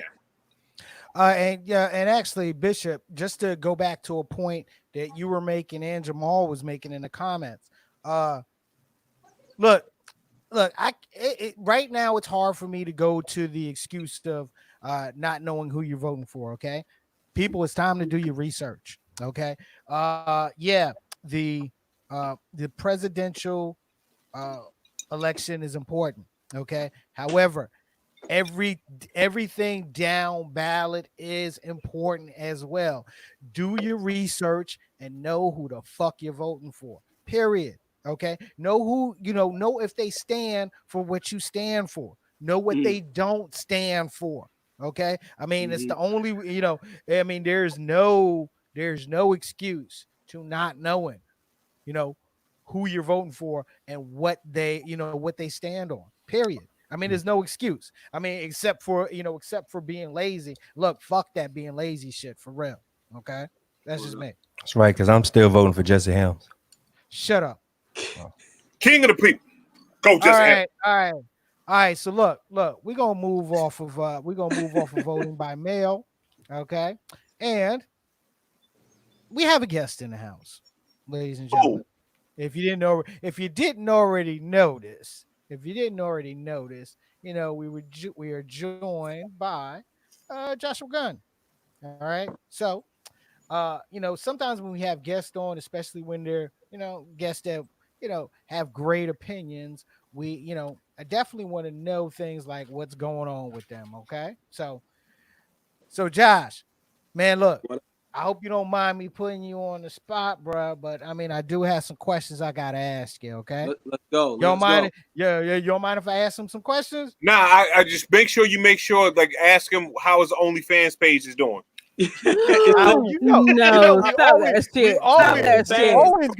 always gotta check on the OnlyFans page. How's your OnlyFans page doing?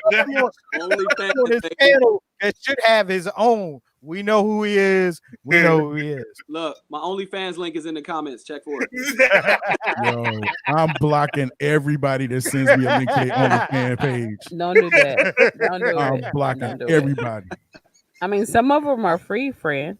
Some of them are free. I wouldn't know. For now. But yeah, okay. Never been to that site. All right. Now I've been meaning to ask this one for a minute. Okay. Going from rapper, entrepreneur to damn near 300 votes away from being Durham City Councilman. Mm-hmm. What made you hit that path, man? What made you decide, hey, I want to run for office?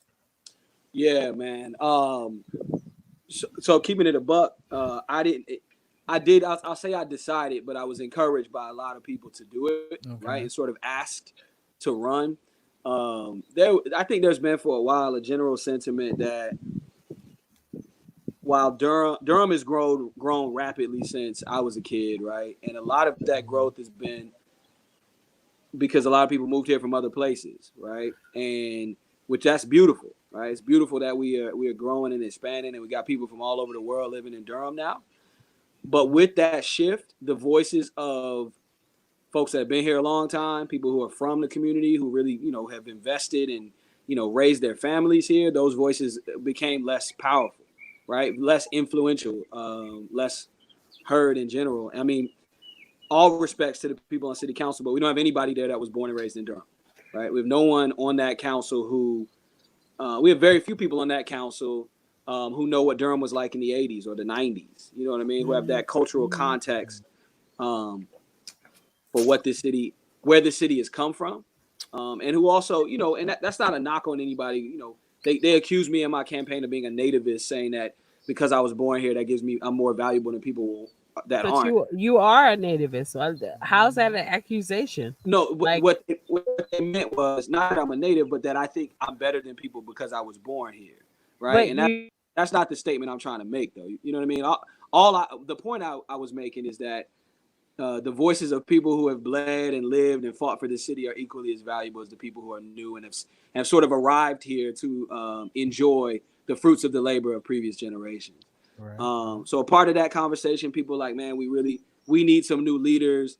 That's how the conversation started. I participated in a lot of community discussions about who those leaders might be until a few people finally tapped me and said, yo, what do you think about running? And to be honest, it was a long decision-making process for me because I had a lot going on.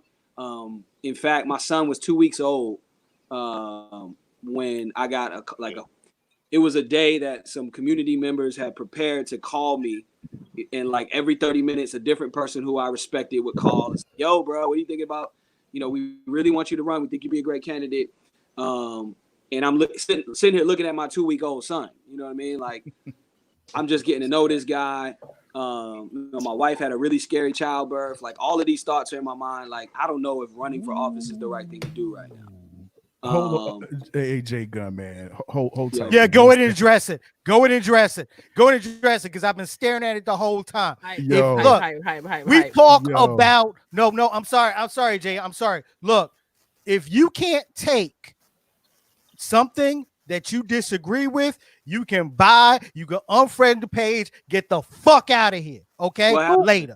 What comment is this? Yo, this broad said, I'm out. I don't agree with anything you guys are saying about bitch, we called you a broad. Why did you even log in? Like, I don't understand. Like, why did you even log in? Get your dumb ass out of here. And not all of us are Democrats. Bye, Esther. Right. Bye, Esther. Why did she assume that we're Democrats? No, not all of us are Democrats. Not all of us are Republicans. I didn't hear anybody see, here's the thing. People like to associate political associations with people based on their race. Yeah. Right. We talked about that last episode. We did. And what we're talking about has nothing to do with politics, race, or any of that. Like, he's just talking about him. Like, get the fuck out of here. Bye. We all enjoy Will Smith together. We can all enjoy Will Smith together. It's like it doesn't matter. Will Smith is not a party. Will Smith might not even be a Democrat. But Esther's ass just sat here and watched almost the entire show, and now at the end of the show, she talking about she want to leave. Bye, Esther. Especially when we're talking to somebody that's actually going out there, put himself on the line to run and do something and to make some changes, whether he's a Democrat or a Republican. It's easier for you to insult. Get the fuck out of here. We're for the people. We're for the people. We're for the better. We're for the betterment of the people. Thank you. Whoever those people are. That's like right. We're for the people. So Esther, thank you, Felicia. Thank you, Felicia. The homie Rousseau. Hey, Felicia. Hell yeah, Felicia. The homie Rousseau. Yeah, thank you, Felicia. It's easier to assume a political affiliation than to get to know a person's point of view, and that's lazy. And it is. Absolutely. And you might get your lazy ass out of here. Get your lazy ass out of here. We don't need it. Yeah. We don't know how you really feel. Sorry, guys. So Fuck emotional, you, guys. Go ahead, Jay. No, that's real. That's real. I think no, party but politics I do is bullshit. I think party politics too. is bullshit. I do too, Jay. I got a lot of feedback because I ran as an unaffiliated candidate, and to keep it a band, there was a lot of Democrats who were coming for my neck too about that. Oh, definitely, definitely. So I think we need our own party. You gonna help us start it? We do need our own party, and honestly, let's do it. Let's do it. It was a city council race, right? And city council races are nonpartisan. I was running based on the issues that I thought were important to the people in Durham, and wanting to stand up and fight for, fight against some of the ills of gentrification, fight against the sort of dilution of Durham's culture, and particularly the voices of Black people in Durham, which I think Durham is a Black city, right? I think it's a Black city. It's a super dope Black city. I wanted to help to answer your question, Perry, I wanted to help be a voice for people that I felt were not being heard, and use whatever platform I've been given through my music and my time in the community. And it seemed like being on city council was a good path to do that.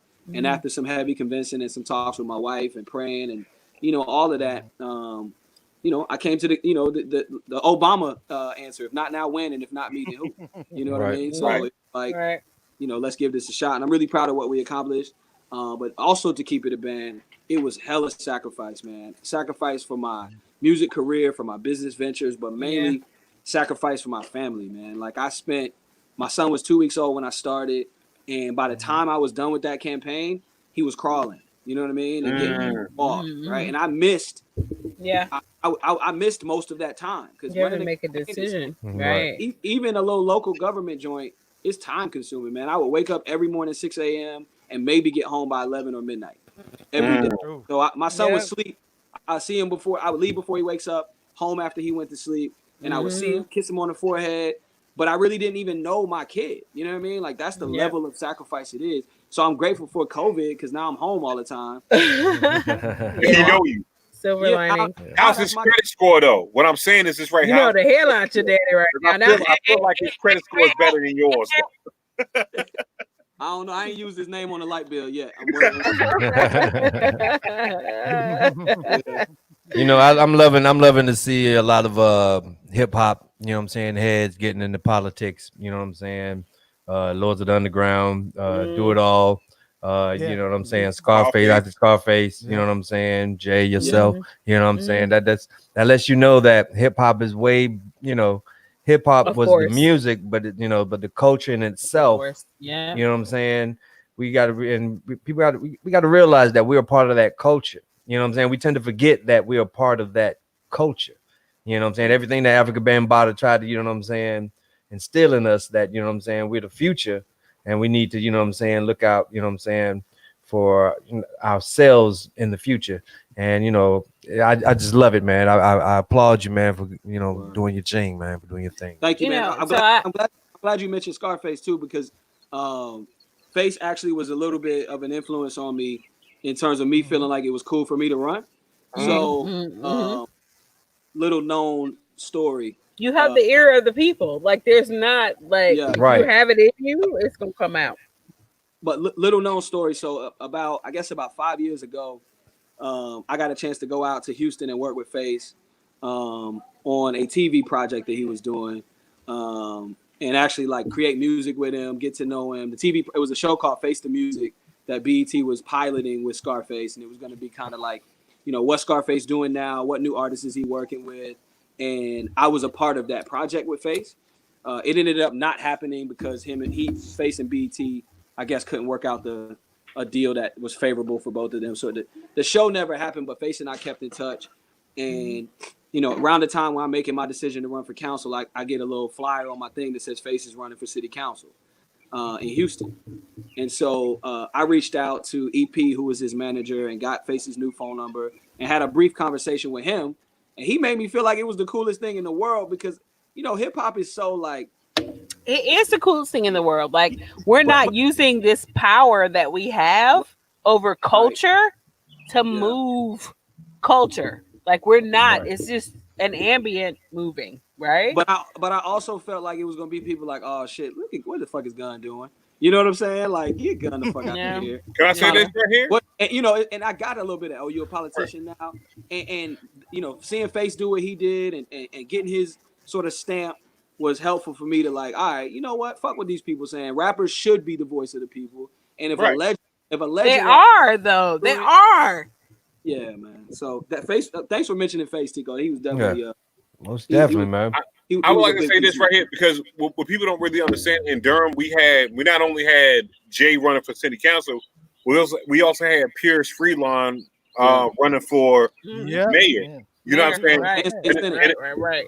Right. So it's like during this time, it was like this. Yes, we are the people that's supposed to be doing this shit because whether or not you're a hip hop artist or anything like this, you know what I mean? Yes, like. If Arnold Schwarzenegger could be governor, the next hip hop of California should be Snoop. Like, let's talk about it. Right. Right. Big facts, right? You know what I mean? Right. We elected an actor. We elected Ronald Reagan as an actor to be president in the 80s, right? So this is not anything different. Don't look at hip hop artists like, oh shit, like fucking like. So what? I used to sell crack. Y'all didn't catch me. I could be president. It's okay for Jay-Z to be president. Because guess what? You didn't catch him selling crack. So what? I owned 3 bankrupted companies, and now I'm president of the United States. I'm not talking about that guy. I'm talking about talking about all smart people. Yeah. Like you know, or even just keep it in the culture. I mean, like Rhyme Fest. You know, remember when Rhyme Fest ran for city council in Chicago? Right. We're at we're at the age where we have that influence. To do that. We the old heads now. Unfortunately, we the old heads. It's like this. What I think what it is this right here. It's a transition period. It's a transitional period right now. It's like this because all our favorite rappers are close to 50. You know what I'm saying? 45, 50, 40 years old. You know what I'm saying? I'm about to go into my 40th year right now, even though I don't look it. You know what I'm saying? I'm really about to be 40. You know what I'm saying? You do. So I do look 40? How about? Want to take that off? I would have given you 40, bro. I think 40 is about right. Yeah, I would have given you. Oh, okay. Listen, what I'm saying, I Jay, thought like 42. Like without the hair dye, you would not. You without the hair dye, you would not look as young as you look. Okay. Free, bro. I hate. Can we? And is there any way we can mute Jay Gunn as a guest? Can we? No. He's a guest. He's a guest. Is he more important than I am on the show? I want to ask. Okay. I was invited here. But we are starting to move into that place where we could be president. You know what I'm saying? Like, yo, like you gotta be 45 years old to be president. Now we are starting to move into that place. There anybody on this panel right now, aside from Jay Gunn, because he's still 26 on his Wikipedia page. We can all move. We could be president right now. We can start that process to be president. Well, dude, it's our civil duty. You know what I'm saying? I believe it's a civil duty to sit here and if you sit here and not do anything, you know what I'm saying? You really ain't got shit to say. You really can't say anything. Exactly. You know what I'm saying? Like it's crazy because number one, you know what I'm saying, I never went to jail. And that's a phenomenon to the young black youth today. Yeah. You know what I'm saying? I got a letter. True. I got young black youth. Tico, you've helped bail people out of jail. We'll keep that story to ourselves. But yeah, so I get this letter in the mail and it says, I'm like, damn. They're like, what's wrong? I got the young heads and chilling with me. And, I'm like, I got to go to jury duty. Right. They said jury duty. You ain't never been to jail. And you know what I'm saying? Like surprising, like that's my shit. I said, no, you gonna get out of it? No, that's my civil duty to do that. You know what I'm saying? So I do that. I've got called like 3 times, but I don't get out of it. I do it because I think that's my civil duty. People, and for us to get into politics, we're supposed to. And I tend to think that there are a lot more hip hop heads doing big things, but scared to show that. Well, not really scared now because now they show their culture. Like, you know what I'm saying? You'd be like, whoa, I didn't know that motherfucking damn, you know what I'm saying, Michelle Obama like to listen to damn 8-Ball MJ and G. You know what I'm saying? Shit like, you know what I'm saying? Shit like that. You got bank execs, you got, you know what I'm saying, blacks. But how can we not? It's just like we're the subculture and we're We're not the subculture. Like we But sell. the key is like this. But once you get into I believe it's like the same thing when the hippies were all against the system and then went all Wall Street. It's not though. You know It's not. It's not. Hip hop is the preeminent culture of all things. It's in commercials. It sells the most. But when you say fucking Michelle Obama listens to 8 Ball MJG, it's like a shock to people. It's not. Michelle Obama's supposed to listen to 8 Ball and MJG. That's what I'm saying, because she grew up in that time. That's what I'm saying. She grew up in that time. She grew up in that time. But so that's what I'm saying. When I say that, what I'm saying, Key, I'm saying is that when you get in a certain way, you can't. I'm almost 50. You know what I'm saying? Yeah. Are you? Yeah. But I love hats. I love hats. I love t-shirts. I love sneakers and I love jeans because we look good for our ages. Come on. Because that's the shit that I grew up on. That's the type of style of clothes that I like to wear. You know what I'm saying? Even when I'm teaching, I wear the same type of style because that's the type of style that I am. You know what I'm saying? So I'm saying that, you can't go and apply for an executive job at fucking Cisco and you know what I'm saying, and come up to the parking lot fucking blanging fucking Wu-Tang and then motherfucking damn come in that bitch with a fucking damn, you know what I'm saying? I'm not saying that you have sometimes they put it down and I'm glad to see I'm glad before you get in the parking lot. Exactly. I'm just saying that I'm glad to see that the faces of hip hop are doing things to let people know like, hey, it's cool. I mean, shit, man. Fucking what was that? Love and Hip Hop? Prime example, yo. Prime example. Like what I'm saying is right. It's going to be, and I'm going to talk to what Doc Russ said. It's like this. It's going to get to a place where we understand each other. Where it's not going to be a reason for code switching due to hip hop. Yeah. You know what I'm saying? It's like this because again, it's like this. Like everybody that grew up listening in the 90s, hip hop. We're moving into the older generation. We're about to be that older generation. We don't understand face tattoos, but we have to understand that this right here. Like at the end of the day, a CEO might have a face tattoo.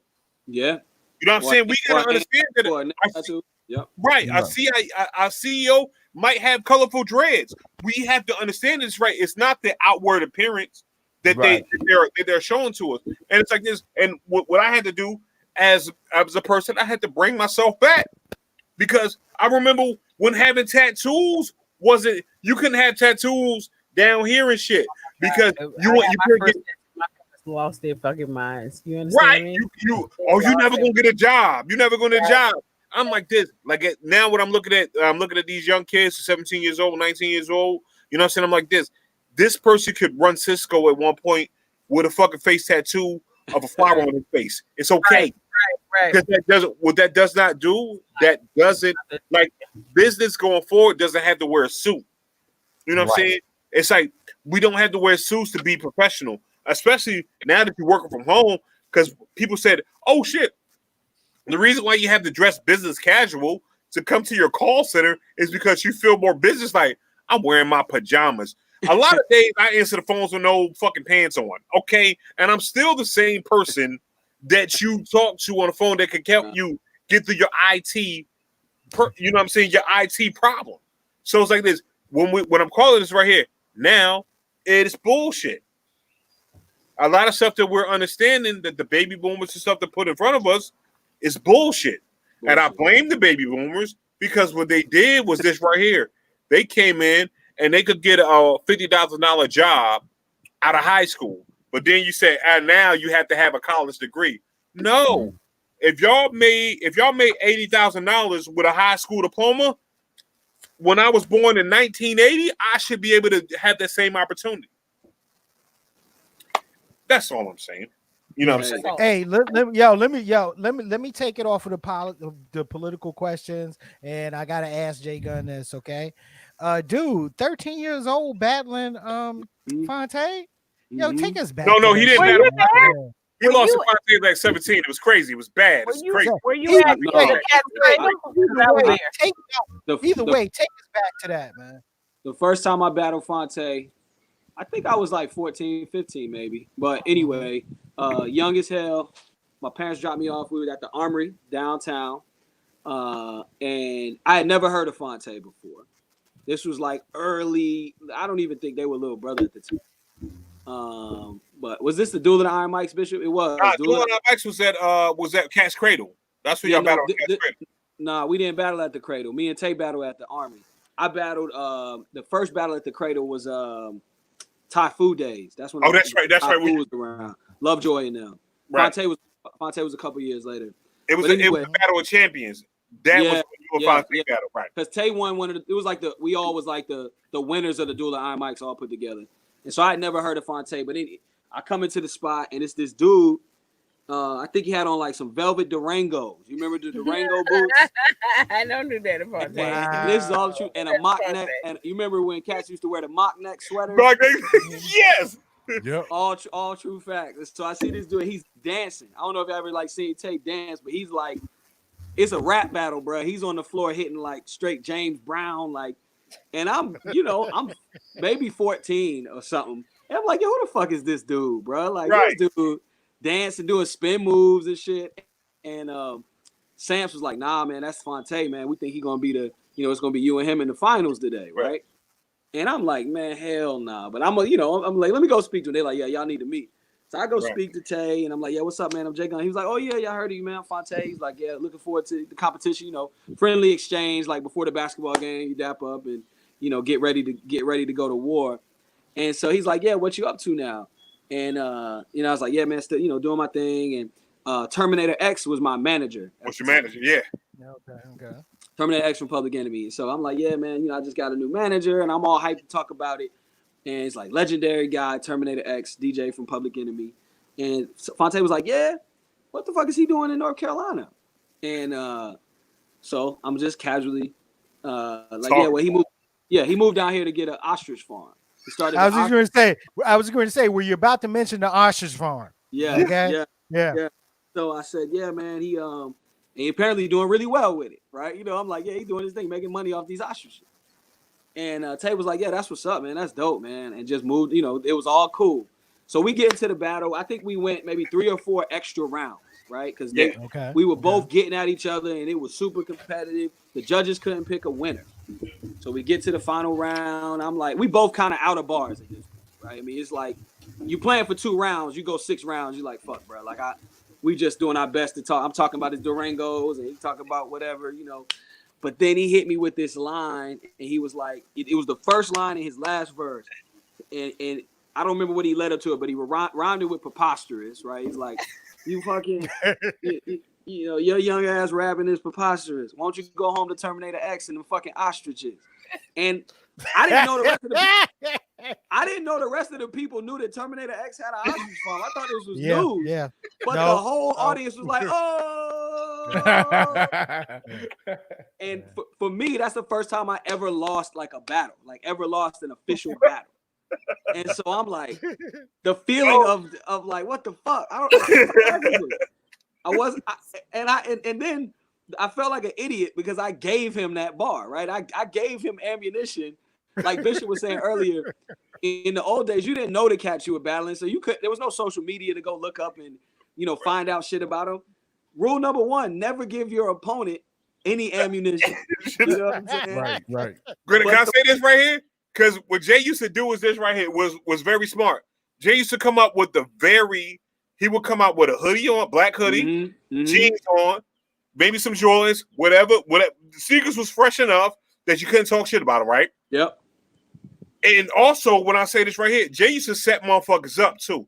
When I say this right here, one of the best setups when he battled Kazi, and I think we was in Raleigh. At NC State, yeah. NC State. He set Kazi up. And what it was right here, he was handing Kazi the mic and then pulled that shit back from him. And did this. I was like, oh shit. Jay used to come through with a notebook in his pocket, a composition notebook folded up in his pocket, and it had nothing in it. It was hilarious. Like he used to, it was all about the kind of like the setup, like Means Kadar. Yeah.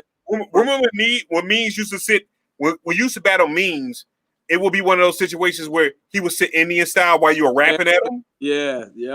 And it was hard. It was like, yo, you can see people falter on that shit. And when he gave that shit, I was like, oh shit. Because when I say that Fonte J Gunn battle was probably one of the motherfucking most best. If you were there, you see what battle rap was about. Yeah. It was like historically looking back on who those people became. Like Ninth was one of the judges. Yes. Ninth was a fucking judge, right? So you got Ninth and Fonte. I think Big Doe was the other judge. It was me. I think Kazi was in 12. This one. Right. Where was this?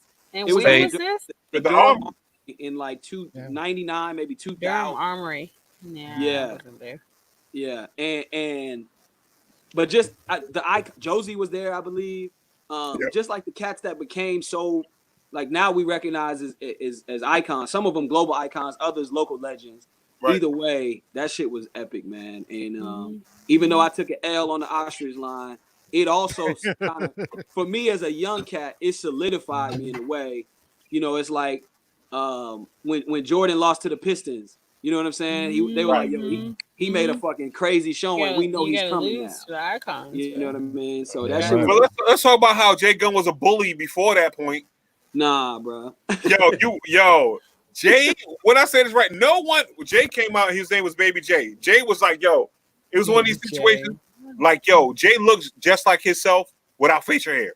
Yeah. You come up and you like, oh, it's a little ass kid. This motherfucker like 5'2". Battling grown ass men. It's like this. Like, yo, when we was at the coffee house, we don't do campus with it. Yeah. Yo, Jay murked. When I say this right here, he literally murked about 17 cats the fuck out. It was like, I'm not battling this cat. I'm not battling him. Man. The shit he did, I'm gonna say this right here. The shit you did to fucking who was it? Billy Duchess. Billy Duchess had I heard that name. Yeah. Billy Duchess is a dope ass MC, like hard body MC. Yeah. Billy had a little bit of acne problem. A little bit of acne problem. Shit. Yo, and Jay said this shit, so he was like, yo, you got the B2K face, bump. Yo, he shut down the whole Everybody shut down. I think that was the same shit when he battled Kazi. It was the same we was at the state, we was at the 2002. Yeah, that was the same battle he battled Kazi in the finals. Was Kazi wearing shades? Oh, was Kazi wearing shades? Kazi was not wearing shades. This was pre-shades. Pre-shades Kazi. Yeah, this pre-shades. So you know what I'm saying? It's like, yo, and he said, because you did the Kumbaya line with Kazi. Yeah. Because Kazi did some shit, he would pull that. Oh, it was fucking hilarious. Like, yo, it was one of those situations where, like, yo, they can't do anything. You can't do anything against this dude. And then they brought out the third day situation with yo. I was around for that shit. I'm glad you ran for low key. Bishop is a Durham hip hop historian. Yo. Like he's been around shit. But battle rap really gave me everything I needed in life. Like I don't mean to. That sounds like I'm over exaggerating, but just like having to navigate, think on your feet fast, and be in dangerous ass situations and get out alive. Like battle rap taught me a lot, man. I've been shot at after a battle before. Cats tried to jump me after a battle before. I remember a battle in Greensboro. They paid me in it was $500 cash prize, and they paid me in ones. So I guess the dude was like a strip club owner who promoted it. And so $500 in ones, it looks like a lot of fucking money, bro. And I think I was 19 by now. I was in college, and so I'm walking out this club. I used to go places by myself. Maybe it's just the Durham in me, but it's kind of foolish to go at this part by myself with $500 in one. And I'm walking out, and I can't fit it in my pocket. I ain't got no bag. And so I ended up meeting like one of the heaviest street cats in Greensboro this way. But these cats tried to rob me at gunpoint for my $500 in ones. And this dude saved my life. This cat Qua saved my life at the battle because he rolled up like, yo, nah, leave my little man alone. I didn't know this motherfucker at all. Wow. Point on, he saw me in the battle, saw me win it, and came to rescue me. Ended up being like my man while I was in Greensboro, helping me navigate a lot of other situations. But battle rap has been good to me, bro. But I said some slick shit to the wrong people about 3 or 4 times. and I'm glad I survived. That's all I gotta say. That was dangerous back then because you say the wrong shit about somebody's face. Look, I thought Josie. I thought when I battled Josie, it was at the Armory too. Right. And this is when Josie was like peak Josie Mo. Like everybody was scared of Josie. Even the hardest cats in Durham was scared of Josie Mo. And I battled Josie. I beat Josie, and I was sure Josie was going to fuck me up after the battle, bro. I was like, "Yo, get me out." Why is this? Yo, man, why is this the second time we've heard multiple times that we heard the Joe gonna fuck me up after the battle story? Yo, can I say this right here? Joe came on our show on Intelligent Ratchet and admitted Kazi had this is like way later when he brought in the joint. He was like, "Yo, he tried to rob Kazi after the show." Like we cool as shit right now. He's a friend of the show. We should get him on here to dispute. Bro. It's right there. Like, yo, I gotta get out of here as fast as I can. I'm like, man, please don't fuck me up, Joe. But what it was is like this because Josie didn't come. It was like this. Josie brought 100 motherfuckers with 100 East Durham dudes everywhere. Every time. So it's like this. I'm in there solo. Like, bro, please don't fuck me up, dog. Don't fuck me up. I just need this $150 cash prize. That's all I'm here for. But Josie's my brother, man. I'm glad we. I just gotta pay my bills. That's all. I'm just trying to pay my bills. I didn't have no bill. I was like 16. I had bills, but I wanted some, some sneakers or something. Exactly. I'm glad me and Josie was cool after that. In fact, the next time I saw Josie, he came up to me. He was like, "I don't really fuck with you like that, dog, but you can rap. Just know I don't really fuck with you." You know the reason why he don't fuck with you? He was like, "Yo," and this is hold on, I'm gonna talk like Josie. He's like, "Yo, this nigga real name is Gunn." Yeah. Where you can find that. His name Pause. Lynn Thomas, get the fuck up out of here. Time out. Bye. Who is Lynn Once Thomas. again. Hold up, Perry. Lynn Thomas. Fuck you. Thank you. Fuck you. We're not liberals just because we're not talking about what the fuck your dumb ass wants to talk about. You understand what I'm saying? That our is this one of these? Is that one of these? Those necessarily look like your opinion. Whatever. And and hold on, wait a minute, and fuck all of you people in these comments that don't even have your real picture on your profile. You understand what I'm saying? So go ahead and listen to Jamal. Go listen to Jamal. That's cool. You know, he's a friend. He's a homie. Exactly. Jamal is a friend of the show. Exactly. Jamal is a friend of ours. Homie. Right. It's fine. So do we agree with Jamal? Do we agree with Jamal? No, but we're able to sit down and have a conversation with that brother because that is one of our brothers. We don't disagree and we don't insult. So Lynn Thomas, get your fucking ass out of here. Okay, got me getting all emotional and shit. Get the fuck out of here. You spell your name with 2 N's. It's crazy. And you interrupted me admitting that I was scared of Josie Mo when I was a little kid. Exactly. Get your ass up out of here. Clowns. One more thing. Clowns not for the people. What people are you talking about? Bitch, get the fuck up out of here. And here's another thing. I called you. Hold on. These people come on here. They come on here and they want to troll, but we're absolutely, positively unfucking trollable. Like we're untrollable. So, Lynn, find somewhere else. We go enjoy yourself somewhere else. Why, dude? You don't even gotta be on this. Get the fuck on it. Right. Move on. Right.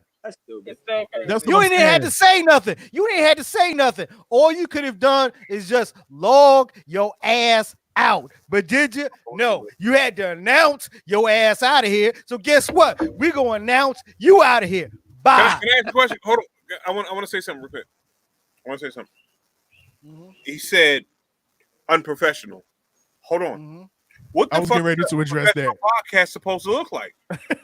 Right. Excuse me. Can I say, as a person that's on 2 different podcasts, I'm blessed to be, on 2 different podcasts. Yeah, you are.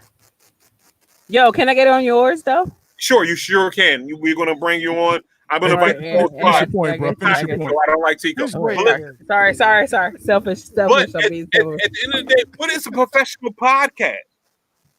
A podcast is a random bunch of people with ideas that you know what I'm saying that comes up. We're not CNN. This is not CNN. I'm not supposed to wear a suit. Let me look at Lynn's profile. Let me look at Lynn's profile. Keep it a band. This is far more professional than a lot of podcasts I've been on. The production value is high, particularly considering the fact that we're in a coronavirus joint. I mean, COVID pandemic right now.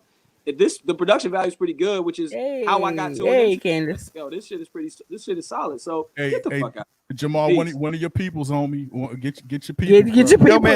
Jamal, get your people. He said he was in the shower. He didn't know. Yo, Jamal, get your people. What happened? Like, yo, Jamal, don't talk to us while you're naked. Don't talk to us while you're naked. It's like this. Right. Oh man, yo, stop it.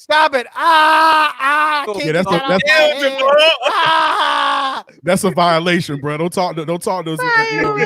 You got to put full clothes on before you even comment.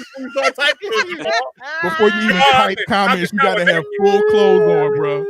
No, you got a t-shirt on, bro. Really? You got a t-shirt on? Just t-shirt and my panties on. Remember Belly? Y'all seen Belly? Remember when DMX gave the walk? I don't know no Kiana. He made no. I don't know no Kiana walk. Like, oh no.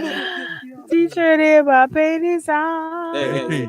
I don't want that visual. The visual. I don't want it. This imagery is getting too. It's in your mind now. Let's move on. I mean, it's a real song though. Yeah. But let's move on. Let's move on. J Gunn, one more question for you, bro. Okay, because actually. Another one of our co-hosts that's in the comments, the master mixologist, Daisha Banner. She actually had a question that I had too, which is, would you do it again? Yeah, I probably would. I probably will do it again at some point. You mean run for office? Of course, yeah. I ain't talking about battling. I ain't talking about battling Joe and getting battling Fonte and shit. No. Yeah. Unless Fonte wore that. If he wore that mock neck sweater again, I would battle him. It's too hot to wear. That'll be winter. It's too hot to wear a mock neck sweater now. But I will do it again, man. I hesitated to answer only because the shit was. I mean. All respect to people who run for office, and even respect for politicians that I don't agree with. It's a massive sacrifice, man. And I honestly wasn't prepared. Like it was a few cats. What's that? I need you to wait till probably another 3 years till I can move to Durham. Oh yeah. All my high school kids will be out of the house, I can move to Durham and be a voting. Shout out to the Tiger King for running for president. Tiger King, yes. Free Joe Exotic. Nah, give him less time because Joe Exotic still a dick. There you go. Give him 5 years. No, Trump about to pardon his ass. Trump is about to pardon his ass, and it'll be the only pardon that I'm good with. Fuck Daryl Baskin. I would do it again. I mean, my wife probably doesn't want me to say that because it's a strain on your family. Like the shit is so real, man. And I've done some challenging things. I've started businesses. I've toured the world. I've, fought my way out of getting shot at. All those challenging things. But running for office was probably the hardest thing I've ever done. Man. But listen, it's only because people are so ugly and they don't need to be. Ugly, man. Like they're so ugly. Yeah. Like there's no reason for you to talk about my family or my kids or whatever. But and they these people out here, they're so fucking ugly, and it makes no sense to me.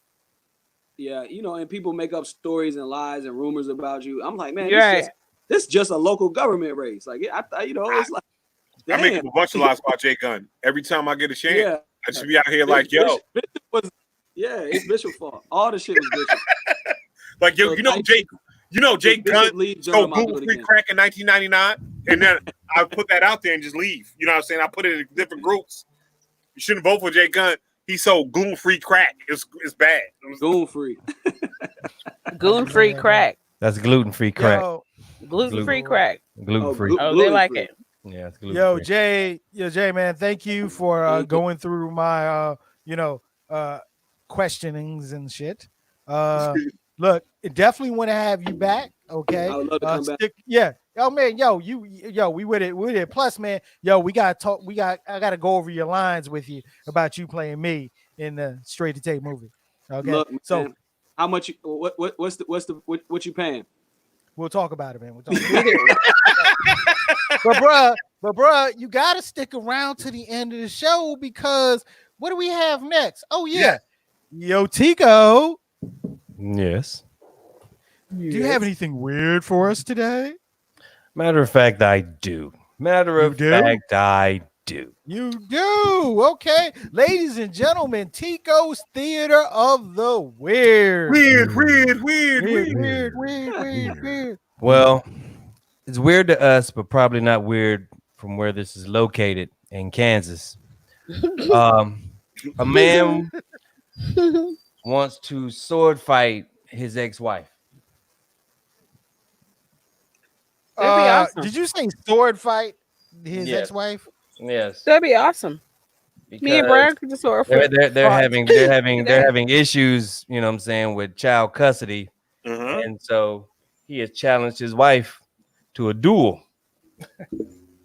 Okay. And the courts are like, you know what? We might let it go down. So In Kansas. I want Jay Gunn to feel this shit. You know what I'm saying? Because I feel like you got a strong opinion about this right now. Wait a minute. Are you about to show us a video? No. It's you know, property. It's you know, custody of the kids, property. You know, he feels as though he's getting the raw end of the deal, and so he just says, "Fuck it." You know, I challenge you to a duel. Did he actually say I challenge you to a duel? Was that I was trying to make it sound nice because I don't think that's exactly what he would, you know what I'm saying, say, because you know, me just being divorced, I know exactly what the fuck I would say. But I was just trying to be real nice. This would be a lightsaber duel or I feel like this should be a real sword fight. I want Jamal. No, we're talking Wu-Tang swords. Yeah.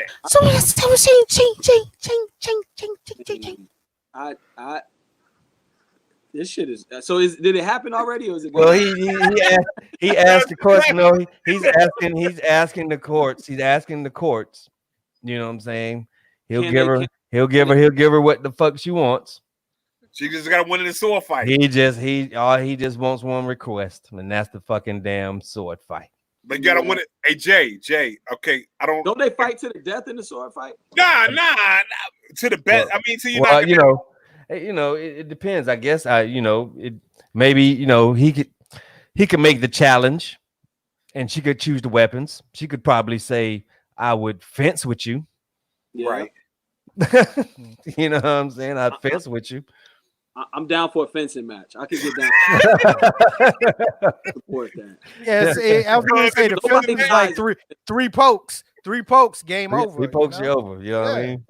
But I'm saying when it's like but if I'm going fucking damn, but if I'm going, you know what I'm saying, Game of Thrones on your ass, it's you know, heads are flying, literally. The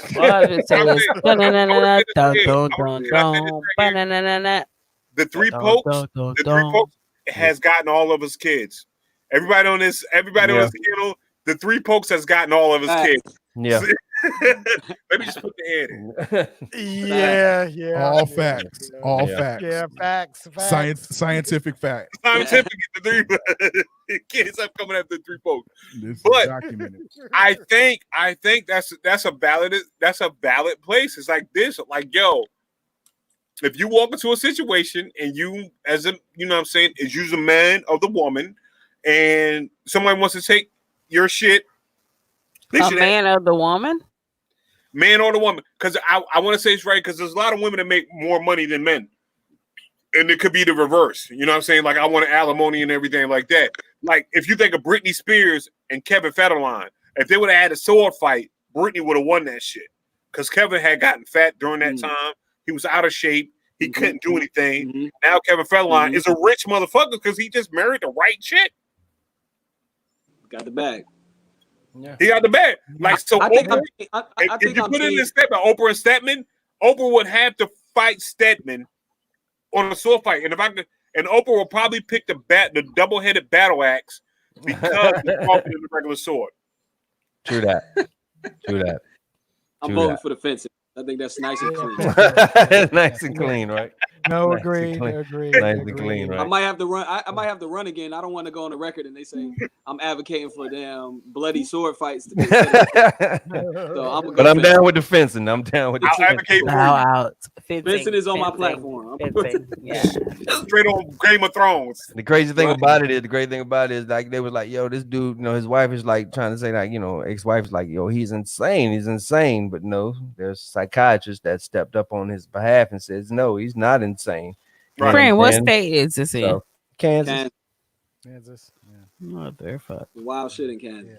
Yeah. So fight that is dope. But I think a lot of women will win. Yeah. Like let's talk about it. Oh my! I definitely will win against my baby daddy. Right, that's what I'm saying. When y'all feel strong about, y'all got a certain ferocity that we're not expecting. Yeah. It's like, shit. It's like she like, I'm like, oh shit, I didn't know I was getting into that. I don't know, Bishop. I've been watching them old Sinbad movies and shit. Turner or Joe Jackson, you don't have that mentality to kill a woman. You know what I'm saying? It was one of those situations in a sword fight. It's like, okay, I'm gonna play with her. She's strong. She's not as strong as me. And then she gets to that motherly ability. I gotta take care of shit after you die. That's gonna be it. You know what I'm saying? She gonna lock into that shit. She gonna do some electric shit, kick you in the stomach. You gonna bend down. She gonna chop your head off. It's gonna be over. You see what Arya did to the Ice King. She gonna join you. She gonna fly across the shit like stab your chest is over with. She gonna win you, son. She gonna win you. Yeah, unless I ask a Klingon, I don't know. Right. Yeah, it's the Klingon woman. Exactly. Yeah, because once you bring that motherfucking sword back like you really mean it, the game is on. It's on. I'm fucking leg sweeping and coming down. I'm doing the whole shebang. All I'm gonna do, and we're getting ready to wrap this up with this right here. All I'm gonna do is watch the first Shogun's Assassin movie, and no woman is gonna out sword fight me after I watch that shit. Exactly. That movie had me feeling like I could chop fucking anything. You know what I'm saying? With the and she watched the movie too, so you're done. Yeah, whatever. Yeah. Anyway. Yo, Key, you got a verse for us? I have the hiccups. Come on, hip hop. Well, can you get a verse out the way before the hiccups like totally? I don't know. But again, I think I'm gonna go to empathy again. So with the whole Breonna story about I don't understand how people can't put themselves in that position. Like I just fucking don't understand. Like you're in your bed sleeping with your boyfriend or your girlfriend or whatever and hunkered down and feeling good, or maybe y'all argued, you didn't feel good or whatever. Like you're asleep in your bed at night and people bust into your house and you end up dead. Like I just want that's not what policing is about to me. That is not what my tax dollars pay for. Yeah. I pay taxes so policemen can get paid and their pensions can be paid. And I really just don't want to have that fear in my fucking laundry list of fears that I have on a daily basis. She was an EMT and she went out and she helped people on a daily basis when she worked. And for anybody defending this is an example of what is wrong with us right now. Especially any black people that defended this. It is what is wrong with us right now. Like, she was in her house and sleeping, and she never woke up because of this improper procedural policing. So I just really ask people to put yourselves in other people's positions and stop defending it. It's not a white against black or a Democrat against Republican. It is a people thing. This was bad fucking policing. Like, put yourself in her position. Maybe she made bad men choices.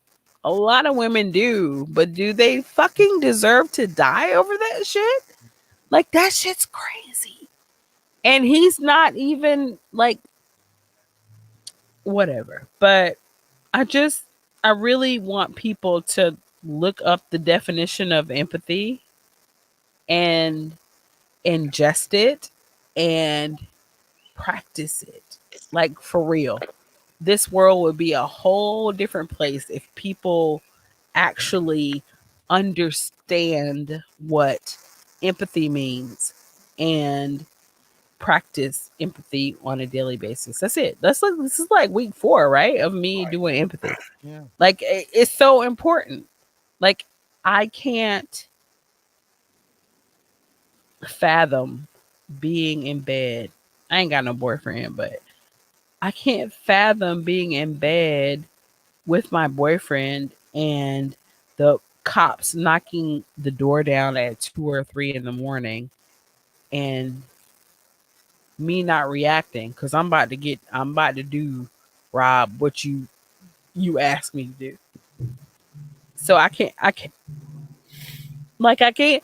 And other than me not being able to understand like how the fuck that goes, is other people not, like, the people who are defending this shit, the people who are defending the policemen.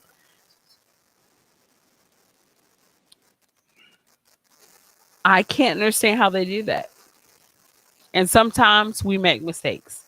Sometimes police go to the wrong address to serve a warrant. Sometimes we don't realize that it's 2 or 3 o'clock in the morning and motherfuckers is asleep and they don't hear you announce your presence. Like, I just, I empathy.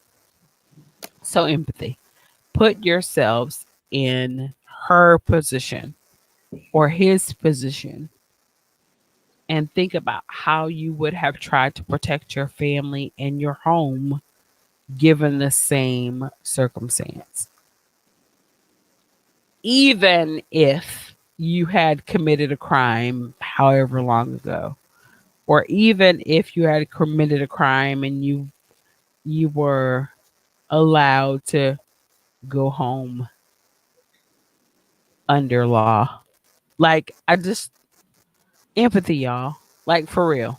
Really, we really all need to start putting ourselves in the positions of others. That's it. Yeah. And once again, that was beautiful. Yo, guys, this is another great episode of Straight to Tape. I feel that way. Once again, ladies and gentlemen, follow us on our social media platforms. Our Facebook page, Straight to Tape, IG, Straight to Tape, Twitter, S2T on the air. Check us out on our podcasting platforms. We're on Spotify. We're on we're on, of course, you see the Facebook live show. We're on YouTube, at Straight to Tape on the Tube. Check us out on all our podcasting platforms. Yo, Big Rob. Yes, sir. Yo, man. Show the comments some love, bro. Well, yeah, as usual, man. We got a lot of regulars in the comments section. The homie Raphael, Latricia still came through. Capo, what's up, Doc Rob in the building. Let's see who else. Daisha, of course, you know, she's one of our guest hosts. Felicia came through. You know what I'm saying? Seth, shout out to you. Shouts out to Sam Coley. I gotta give special shouts bro, out to I was gonna get to your I'm sorry, man. Damn it. Just try me. You always talk about me. I apologize. Fuck up. I was gonna shut the fuck up. This nigga get better light and he start acting different. You know what? Oh, you part of light skin code. Wait. Hold up. You like the light? This nigga is so emotional about. I gotta shout out my friend. I was gonna get to that, man. My family's fighting. Damn, I don't want my family to fight anymore. I'm sorry, man. I love you, Rob. I love you, man. Friend, come get your fish out my refrigerator. You know, I was just kidding, man. You know what I'm saying? But yeah, anyway. And let me see. Fuck you to Esther and Lynn. Thanks. They got me emotional, dude. Yeah, Aisha came through. You know what I'm saying? Yeah, fuck them, man. Yeah, again, yeah, Sam, what's up, homie? Just Ethan came through early. You know what I'm saying? I don't know if you're still here, but he came through. But just shout out to everybody in the comments, man, and everybody watching us live, of course. Thank you for your continued support of Straight to Tape in our quest to become your favorite podcast. Like I said, especially if you're ain't no quest, we are. Apple Podcasts, man, give us that 5-star review and just big us up on all the platforms, man. So thank you. Much love. Rob, can you please give a special shout out to who's been entertaining us all show, please? Jay please. Gunn? No, I ain't talking about Jay Gunn. Big shout out to Jay Gunn. No, I'm talking about in the comment section. Oh man. Anyway, do it. Please. Yeah, man, stop putting me on the fucking spot, dog. Anyway, shit, big up to coming through the chat. Big up to Candace and Jamal in there. They were in there battling, going at it. It was kind of interesting for a second. They were going at each other's throats. I mean, keep it up, of course. I mean, by all means. We love you. We love you both. We love you both. We love you both. Yeah, Jamal, get your people, man. Get your people in order, man. Yo. So many things to say. Oh my God. So much things to say. So much things to say. Yeah. Well, shout out to the homie Jay Gunn, of course. Yes, thank you, Joshua Gunn, Jay Gunn, for coming through. Invited back anytime, bro. Just of course, let us know here Straight to Tape. Yo, young Lil. Yo, what's up? Lil. What you got going? Yo, what you got going on this week, huh? Yo, this week I'm just gonna do a whole bunch of Facebook posting about crazy stuff. Go to what I'm saying is right here. Snow leopards are the Dennis Rodmans. Nigga, I didn't see that video because all I do is watch videos of animals, like documentaries. Okay. Narrated by Sir David Attenborough. Nice. Hey, Keisha. Yes. What you been sipping on today, baby? Yo, really. Yo, Keish looks strong. Oh, listen, what I'm saying is right. Snow leopard party, then you do look it. I mean, even on a small picture, yeah, you are nice. Okay, so snow leopards are the Dennis Rodmans of fucking predators. Check out that shit on what's the name on Facebook. Also, make sure y'all watch the final season of the final episode of Last Dance. I'm gonna be watching with y'all. You know what I'm saying? We're gonna talk about that. And yeah, I don't have anything comedic doing, but you guys can watch Intelligently Ratchet on Wednesdays because we are also using this same station, and I appreciate y'all for allowing me to be on the show. So we're gonna be on StreamYard. So check Intelligently Ratchet out. Keisha checked in last week. We're gonna have these fine folks on when we can figure out what we're gonna do. We'll have y'all on like in 1 or 2 weeks. So Straight to Tape, I want the whole Straight to Tape fam to be on because we can fit everybody on. And what we're gonna do, we're gonna do Straight to Tape from Intelligently Ratchet, and we're just gonna talk shit. We're gonna do, and we're probably gonna rewind the whole episode on Sunday. So y'all gonna, if y'all didn't see Intelligently Ratchet, y'all gonna see Straight to Tape. It's gonna be a partnership. It's going to be a partnership born of Bishop Omega. And I appreciate that for my own self. Tico, for my own self. I love Rob. You know, Key is, I have a crush on her. And Perry, I have also a crush on you too. So everybody, I have a crush. You want my man crush? I want to wipe your glasses. It's awesome. Yeah, bruh. Look. Let me say this, Rob. Don't take this the wrong way. Bishop, man, I love your beard, bro. I love you too. Hey, listen. I'm full. In trouble. You're in trouble. You're in trouble. Perry Elysier, I'm ruggedly handsome. You understand what I'm saying? I'm fully confident. I'm fully confident in my beard skills. You understand what I'm saying? I'm fully confident. I'm not threatened by the brother Bishop does have a luxurious beard. You know what I'm saying? He does. You know what I'm saying? It's off the hook. So yeah, it's all good, man. You could give props, bro. You know what I'm saying? I'm not threatened. Sometimes, sure, man. Just making sure, bro. I'm good, homie.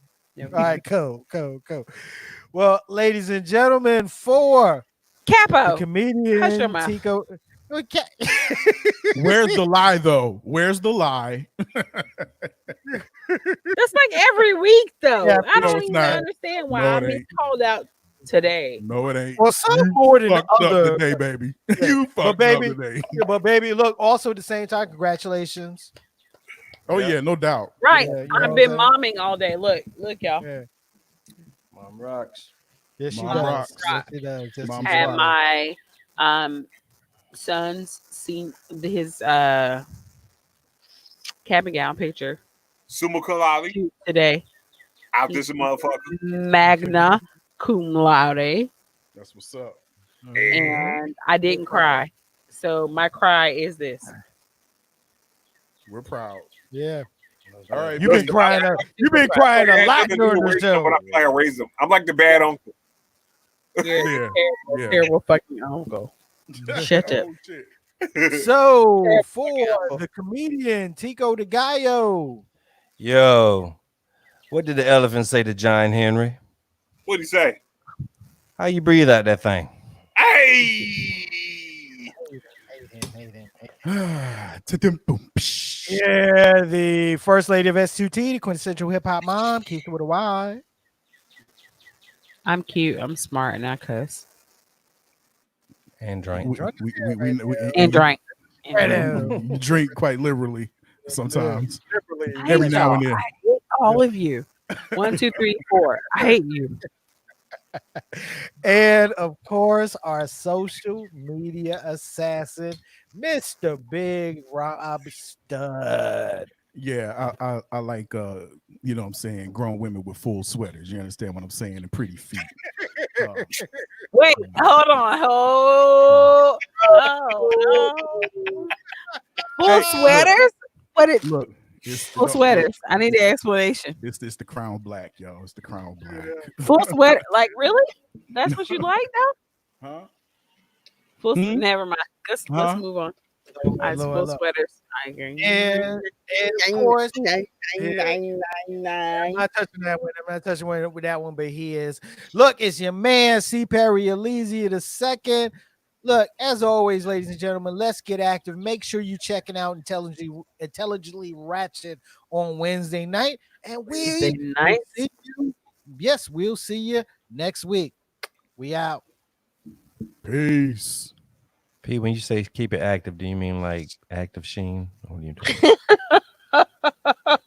know what? I hate you, Hugo. I really How active? How active can we be? How active? How active is that?